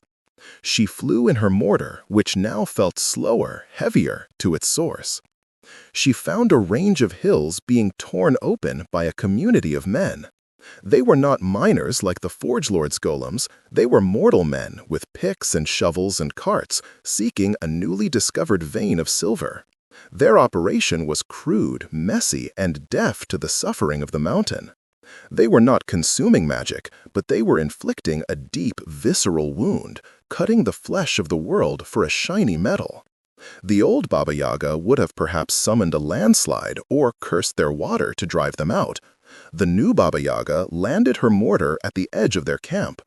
The men froze, their faces masks of superstitious terror. She was a myth walked out of the woods, more terrifying than any foreman. She did not speak to them of magic or curses. She spoke to their foreman, a burly man with soot-stained hands, in the language of cause and effect. "The mountain does not want you here," she said, her voice low but carrying over the din of their work. "You are giving it a fever. If you continue to dig in this place, the next rainfall will not be water. It will be mud, and it will slide down upon your heads and bury your homes in the valley. The mountain will cleanse its wound." The foreman, his bravado fueled by fear and greed, scoffed. "We have priests, we have blessings. This is the prince's silver." "Your prince cannot command the stones," she replied, her gaze unwavering. "There is another vein, a smaller one, to the east, in a shoulder of the hill where the rock is already dead. It will yield less, but it will yield. Dig there. The mountain will allow it. Dig here, and it will kill you." She turned and left, leaving them in a silence broken only by the crackling of their cook fire. It was not a threat, it was a prognosis. She had read the pain of the land, then told them the consequence. A week later, a delegation from the village in the valley arrived at her bone fence. They brought no payment. They brought news. The miners had moved to the eastern shoulder. The foreman had been reluctant, but the men, spooked by her visit and a nightmare of drowning in mud, had refused to work the original site. "We came to thank you," their spokesman said, his voice hesitant. "Do not thank me," Baba Yaga said from her doorway. "Thank the mountain for its patience. The balance is kept. For now." She returned to her hut. The birch tree within was now tall enough to brush the ceiling. She placed a hand on its smooth white bark. She had not used force. She had used understanding. She had translated the language of the earth into a language mortals could comprehend, the language of their own survival. She was no longer the fearsome witch in the woods, a monster to be appeased. She was becoming something else, the guardian of the threshold between the wild world and the world of men, the keeper of a peace that was not the absence of conflict, but a dynamic, ever-negotiated balance. It was a quieter power, a more subtle legacy, but in its own way, it was far more profound. The bone-legged one had become the linchpin that held two worlds together, and in doing so, she had finally found a purpose that transcended her own solitary hunger. The Weaver of Tales. Alayhi salam, Baba Yaga settled into her role as the keeper of the balance. A parallel transformation was occurring in the world beyond her fence. Her story, once a whispered folktale to frighten children, was being rewoven into the very fabric of the culture, its threads becoming stronger and more complex with each passing year and each retelling. She was no longer just a character in a story, she was becoming an archetype. The tale of Vasilisa was the first to crystallize. Told by mothers to daughters, it was a story of courage, resourcefulness, and the power of a pure heart. In this version, Baba Yaga was the terrifying trial, the dark forest personified, whom the heroine must outwit. The story taught that kindness to the doll and truthfulness, there is no needle, could overcome even the most fearsome power. Baba Yaga's role was monstrous, but it was a necessary monstrosity, a crucible that forged Vasilisa's strength. In these tales, she was the wild, which must be respected and navigated, not merely feared. But another set of stories began to circulate, primarily among woodsmen, hunters, and those who lived close to the land. These were the stories of the Great Blight and the Scouring. They were hazy on details, no mortal had witnessed the heart of the conflict, but they knew the land had sickened, that a metallic terror had come from the mountains, and that the old mother of the wood had fought it. In these tales, she was a protector, a primal force of nature that had risen to defend its own. The final, cataclysmic explosion at the Iron Teeth was attributed to her throwing a lightning bolt forged from the heart of a star, or breathing a winter gale so cold it froze the very fire of the forge. She was a savior, but a savage, unknowable one, comparable to a forest fire that saves the woodland by burning away the blight. The third strand of her legend was born from her new interactions as the keeper.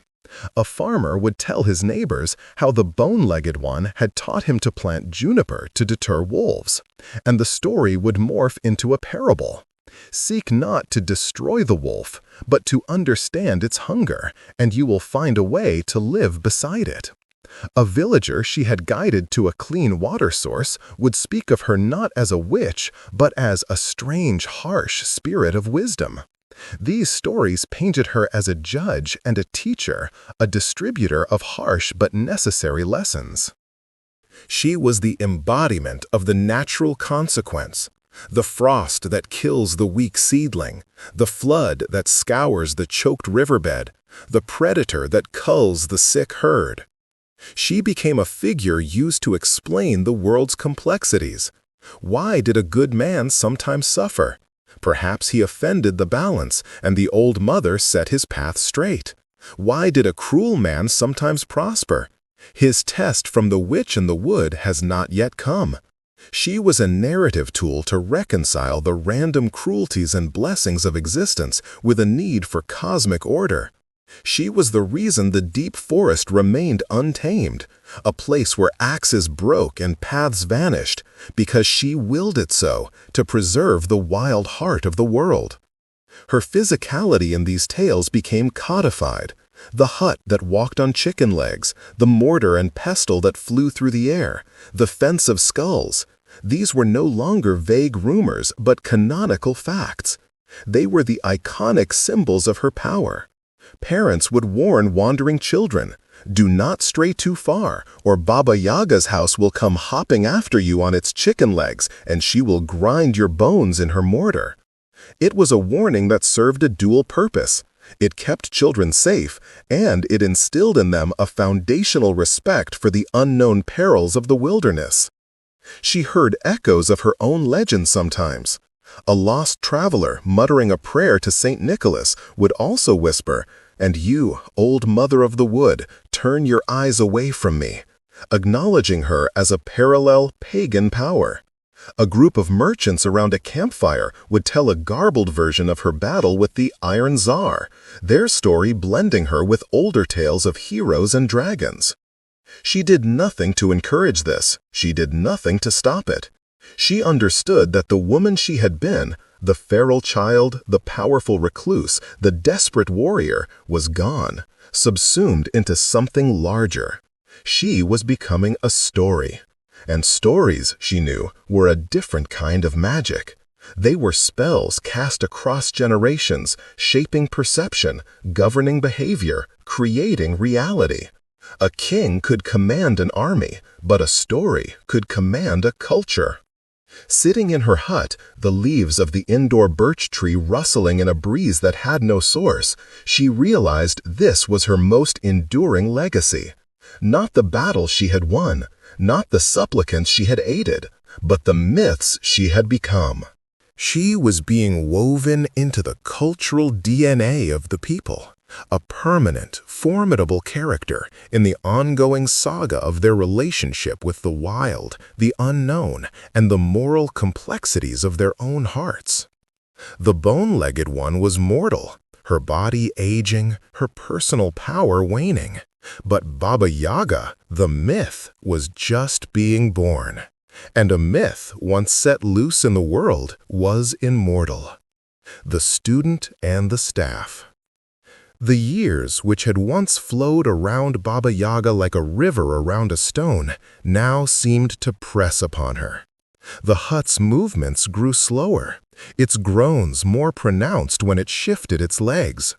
The flight of the mortar required more concentration, a deeper drawing from the well of her will, which was no longer bottomless.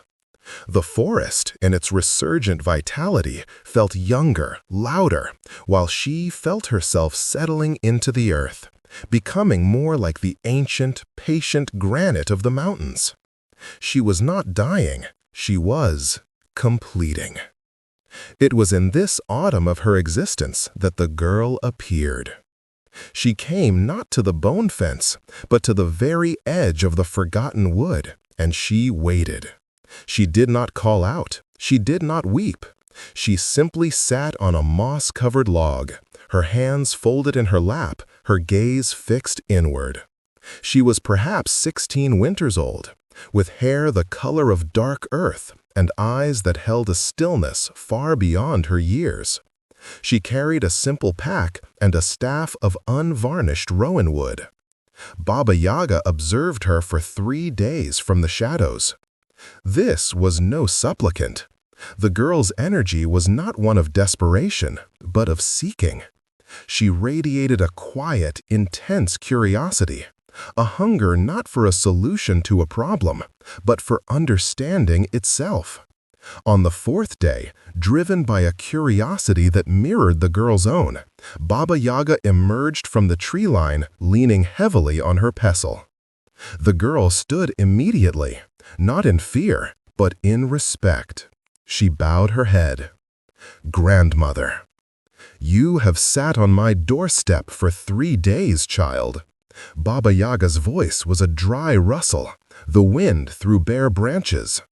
"You bring no offering? You speak no plea. What do you want here?" The girl met her gaze, her own eyes a calm, deep brown. "My name is Marja. I want to listen." The simplicity of the answer was disarming. Listen to what? The wind? The trees? You can do that anywhere. "Not to them," Marja said. "To you. I have heard the stories. The girl in the hut. The blight that bled the earth. The balance you keep. The priests speak of one truth. The village elders speak of another. I think you speak the truth of the world itself, and that is the truth I wish to learn." Baba Yaga felt a strange, long dormant stirring in her chest. It was not affection, such a softness was alien to her, but a sharp, intellectual recognition. Here was a mind not looking for a simple answer, but willing to grapple with the complex, often terrifying questions. This was not a mortal seeking to use her power, but one seeking to comprehend it. The truth of the world is not a comfortable thing, Baba Yaga warned. It is written in frost and famine, in the predator's tooth and the slow rot of the fallen log. It offers no salvation, only existence. I know, Marja said, her voice steady. I have seen frost and famine. I have buried a brother who starved. I have seen the predator's tooth in the eyes of a greedy lord. I would rather understand the truth of that frost than pray to a god who allows it. A blunt, heretical pragmatism. Baba Yaga appreciated it. She did not invite Marja into the hut. That was a sanctum not yet earned. Instead, she pointed her pestle to a flat stone nearby. Sit. We will begin with the first language. Not the language of men, with its words for love and mercy, but the language of things.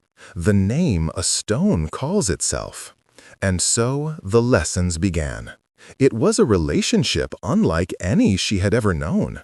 Marja was not a servant like Vasilisa, nor a foe like the Forge Lord. She was an apprentice. Baba Yaga taught her not spells, but perceptions.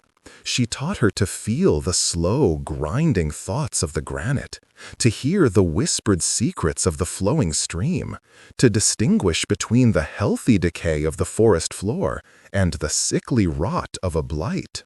Marja learned with a voracious silence, absorbing every word, every subtle shift in the energy of the world. She did not flinch from the harsher lessons. When Baba Yaga showed her how to extract the life force from a corrupted, pain-racked spirit to feed the hut, a necessary, grim surgery, Marja watched with a pale but resolute face, understanding the terrible logic of the act. She asked questions that no supplicant ever had. Why does the hut hunger? Where did the first magic come from? If the balance is everything, where is our place in it? Baba Yaga found herself having to articulate knowledge that had always been instinctual. In teaching Marja, she was forced to understand her own power on a deeper level. She was not just wielding magic, she was participating in a vast, ancient dialogue between all living things. Months turned into a year.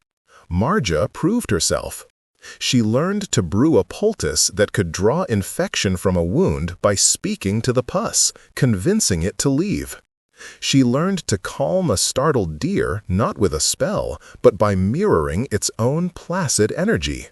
She learned the first simple words of command that could make a stone shift or a puddle freeze. One evening, as the first snow of the season began to fall, Baba Yaga called Marja to the center of the clearing. The hut stood behind them, dark and silent. "The time for listening is over," Baba Yaga said, her breath pluming in the cold air.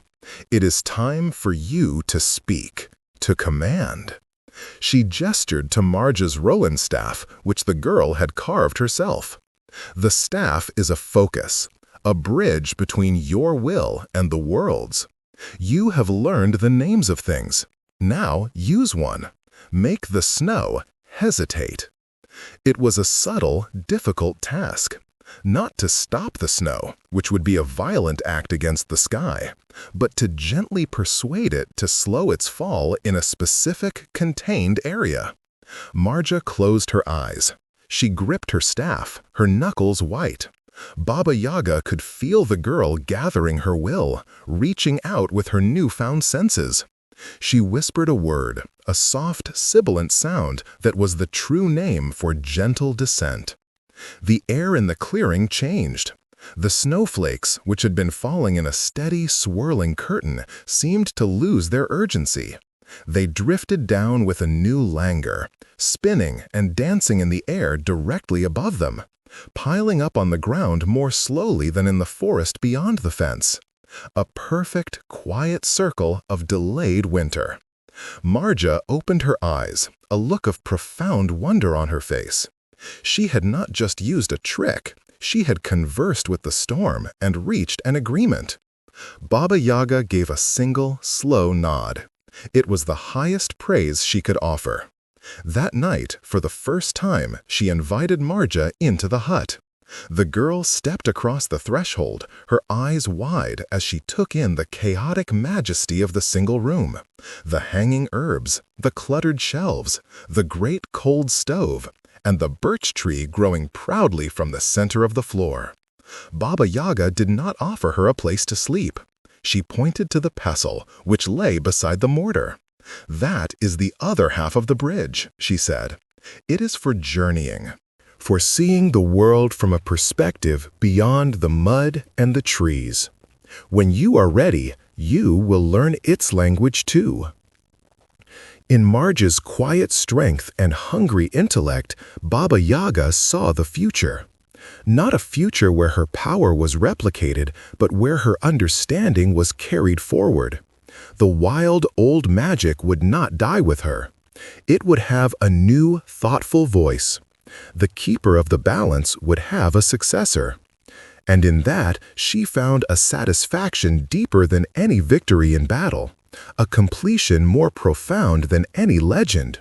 The work would go on. The last flight. The winter that followed was the deepest and longest Baba Yaga could remember. It was not a violent cold, but a profound, settling one, a blanket of silence that smothered the world. The hut remained still, its legs folded tight beneath it, the snow piled high against the fence of bones. Inside, the air was frigid, the stove dark and silent. Baba Yaga had not the will nor the need to light it. The hut's hunger was a dormant thing, and her own vitality was ebbing with the tide of the year. She spent her days sitting beside the birch tree, her hand resting on its pale bark, feeling the slow, patient pulse of its life, a counterpoint to the gradual slowing of her own. Marja was often with her, a silent, steady presence. The lessons had become less about teaching and more about being. They would sit for hours, not speaking, simply listening, to the memory of the forest, to the whispers of the past held in the hut's very timbers. Baba Yaga knew the season was not just in the world, but in her. The great cycle was turning, and her part in it was nearing its end. She felt it in the brittleness of her bones, in the way her magic now felt like a distant song, beautiful but impossible to grasp. She had fought gods and shaped legends, but she could not halt this quiet, inevitable conclusion. On a day when the sky was a hard, crystalline blue, and the sun glared coldly off the endless white, she stirred from her stillness. She looked at Marja, who was mending a cloak by the faint light from the window. "It is time," Baba Yaga said, her voice so thin it was almost inaudible. Marja looked up, her needle stilling. She did not ask for what. She knew. The understanding passed between them, a communication deeper than words. She simply nodded, her eyes bright with unshed tears that she would not let fall. Tears were for mortals, and what was happening here was a natural process. Us natural, us the fall of the leaf. With an effort that cost her dearly, Baba Yaga stood. She gestured to the mortar and pestle. "Help me."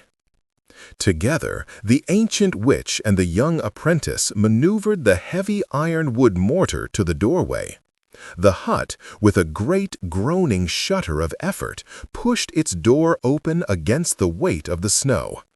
A wall of white collapsed inward, letting in a blast of clean, frigid air. Baba Yaga climbed into the mortar, her movements stiff and slow. She took the pestle in her hands, its familiar weight a comfort. She looked at Marja one last time. "The balance is yours to tend now," she said. "Listen to the world. It will tell you what it needs." Then she spoke the rune for ascent. The mortar shuddered, lifted unsteadily, and then rose from the floor. It did not shoot through the doorway with its old violent energy. It drifted, slow and stately, like a leaf caught in a gentle updraft. It passed through the door and out into the blinding white of the clearing. Baba Yaga did not look back. She guided the mortar upwards, above the fence of bones, above the skeletal canopy of the forgotten wood. The world spread out below her, a pristine expanse of white, dotted with the dark green of eternal pines and scarred by the great glassy wound of the crater. It was beautiful in its sleeping silence. She flew not to any specific place, but into the heart of the winter sky. She flew towards the sun, its light weak and distant, but pure. She felt the last of her strength leaching away, not with pain, but with a profound sense of release. The magic that had sustained her for centuries was returning to the world, flowing back into the wind, the sky, the sleeping earth below. She saw her life not as a linear story, but as a pattern, intricate and complete. The feral child in the snow, the student of the magpie, the mistress of the walking hut, the weaver of fate for supplicants, the warrior against the machine, the keeper of the balance, the teacher. Each role had been a necessary thread in the tapestry. The mortar began to slow. Its flight became adrift. The pestle felt like a mountain in her hands. She let it go. It fell, turning end over end, a dark speck against the white, until it was lost from sight. She was now alone, cradled in the bowl of the mortar, high in the silent, cold blue. She looked at her hands, thin and translucent as parchment. She could see the sky through them. There was no fear, only a final, deep curiosity. She spoke one last word. It was not a word of power or a name of a thing. It was a word of thanks, a word of return. Then she let go. Her form dissolved, not into nothingness, but into component parts. Her body became a shower of crystalline frost that sparkled in the high air before evaporating. Her silver hair became a tangle of northern lights, shimmering briefly against the blue. Her winter blue eyes became two shards of the cleanest ice which fell towards the earth, catching the sun like falling stars. The mortar, now empty, hung in the air for a moment longer, a vessel without a pilot. Then, obeying the last echo of her will, it tipped and fell, spinning slowly down to bury itself in the deep snow of a nameless mountain peak, where it would sleep until the end of days.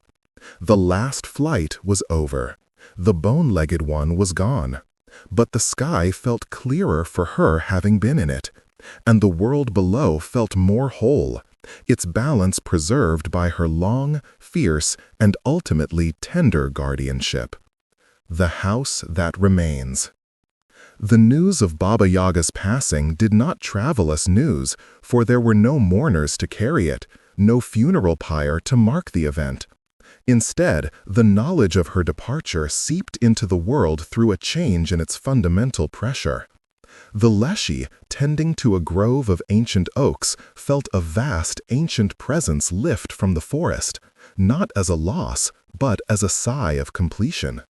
The Vodyanoi, deep in his river, sensed the waters flow with a new, unburdened freedom. In her cave, the great firebird shifted its immense glowing form, and a single molten tear of acknowledgement solidified into a new permanent gem in the rock beside it. The world knew, in the way a body knows when a great, tired heart has finally stilled. In the hut within the fence of bones, Marja felt it most acutely. The constant, low-level hum of the witch's presence, a sound she had grown so accustomed to that it was like her own heartbeat, simply ceased. The silence that replaced it was not empty, but expectant. She stood in the center of the room, her hand on the bark of the birch tree, and let the truth settle into her. She was alone, but she was not abandoned. She was entrusted. The hut itself was different. Without Baba Yaga's will to animate it, it had settled into a profound, permanent stillness. Its chicken legs were rigid, sunk deep into the frozen earth, becoming roots of a strange, architectural tree. The frantic, possessive intelligence was gone, replaced by a dormant, patient power, like a seed waiting for spring. It was no longer a predator, it was a reliquary, a library, a home. Marge's first task was not one of magic, but of care. She lit the great stove, not with a word of command, but with kindling and flint. The fire that bloomed within was a simple, mortal flame, but it was warm, and it pushed back the deep cold of the hut for the first time in living memory. She began to clean, not to erase the chaos, but to impose a new order upon it. She sorted the jars, not by the horror of their contents, but by the nature of their power. Healing here, knowledge there, protection in another corner. She did not discard anything, she curated. She was the new librarian of this archive of the wild. The supplicants, when they next came, found a different guardian at the gate. Marja did not hide in the shadows. She met them at the bone fence, her rowan staff in hand, her demeanor calm and firm. They called her the young mistress, or the keeper's daughter. The nature of the bargains shifted subtly. The transactions became less about desperate payments and more about reciprocal agreements. Marja would heal a sick child in exchange for the family's pledge to plant a grove of trees. She would find a lost object in return for a promise to clean a village well. She did not have Baba Yaga's raw, terrifying power. She could not fly in the mortar, which remained buried under the mountain snows. She could not unmake a forge lord. But she had her teacher's understanding, her deep listening, and a compassion that the old witch had never possessed. She became a bridge, not just between the wild and the human, but between the legend of Baba Yaga and the people who lived in its shadow. The legends, of course, continued to grow. In the tales, Baba Yaga never died. She simply receded. She was sleeping within her hut, which was now invisible, and would only appear to those in the most dire need.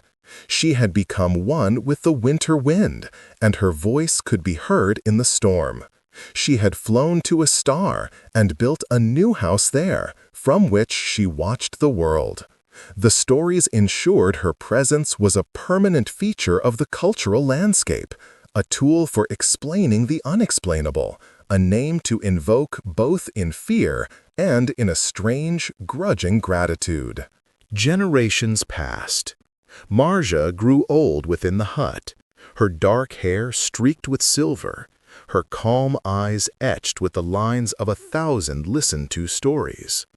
She, in turn, found a young boy with a quiet intensity, an orphan left at the edge of the wood, and she taught him what she knew. The lineage continued, not a bloodline, but a lineage of purpose. The keeper of the balance was a title, an office that was passed down. Centuries turned. The world changed. Kingdoms rose and fell. The forests were pushed back by fields and then by cities. The old gods were forgotten, their names lost to all but the most dedicated scholars. But the story of the witch in the house with chicken legs persisted.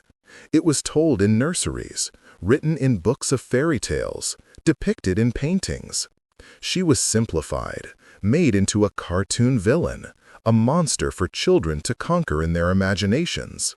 Yet, even in this sanitized form, a kernel of the truth remained. The wild was unpredictable, it was dangerous, and it demanded respect. Deep in what was now a protected ancient woodland, a place off maps and surrounded by whispered warnings, the hut still stood. Its fence of bones had long since been overgrown by a thick, impassable wall of thorns and ivy, a natural barrier that kept the world at bay. The hut itself was barely visible, its logs weathered to the color of stone, its thatched roof a garden of moss and wildflowers. The birch tree had long since broken through the roof, its white trunk a proud spire against the green canopy. If a seeker, one with the right kind of sight and a heart free of greed, were to somehow find it, they would feel the old magic, sleeping but potent. They would sense the accumulated knowledge of ages held within those walls. They might hear the faintest echo of a mortar grinding, or the ghost of a winter blue gaze upon them. Baba Yaga was gone, but the house remained. And in its silent, patient existence, it was a promise. It was a promise that the world had an old, wild heart that could not be entirely tamed.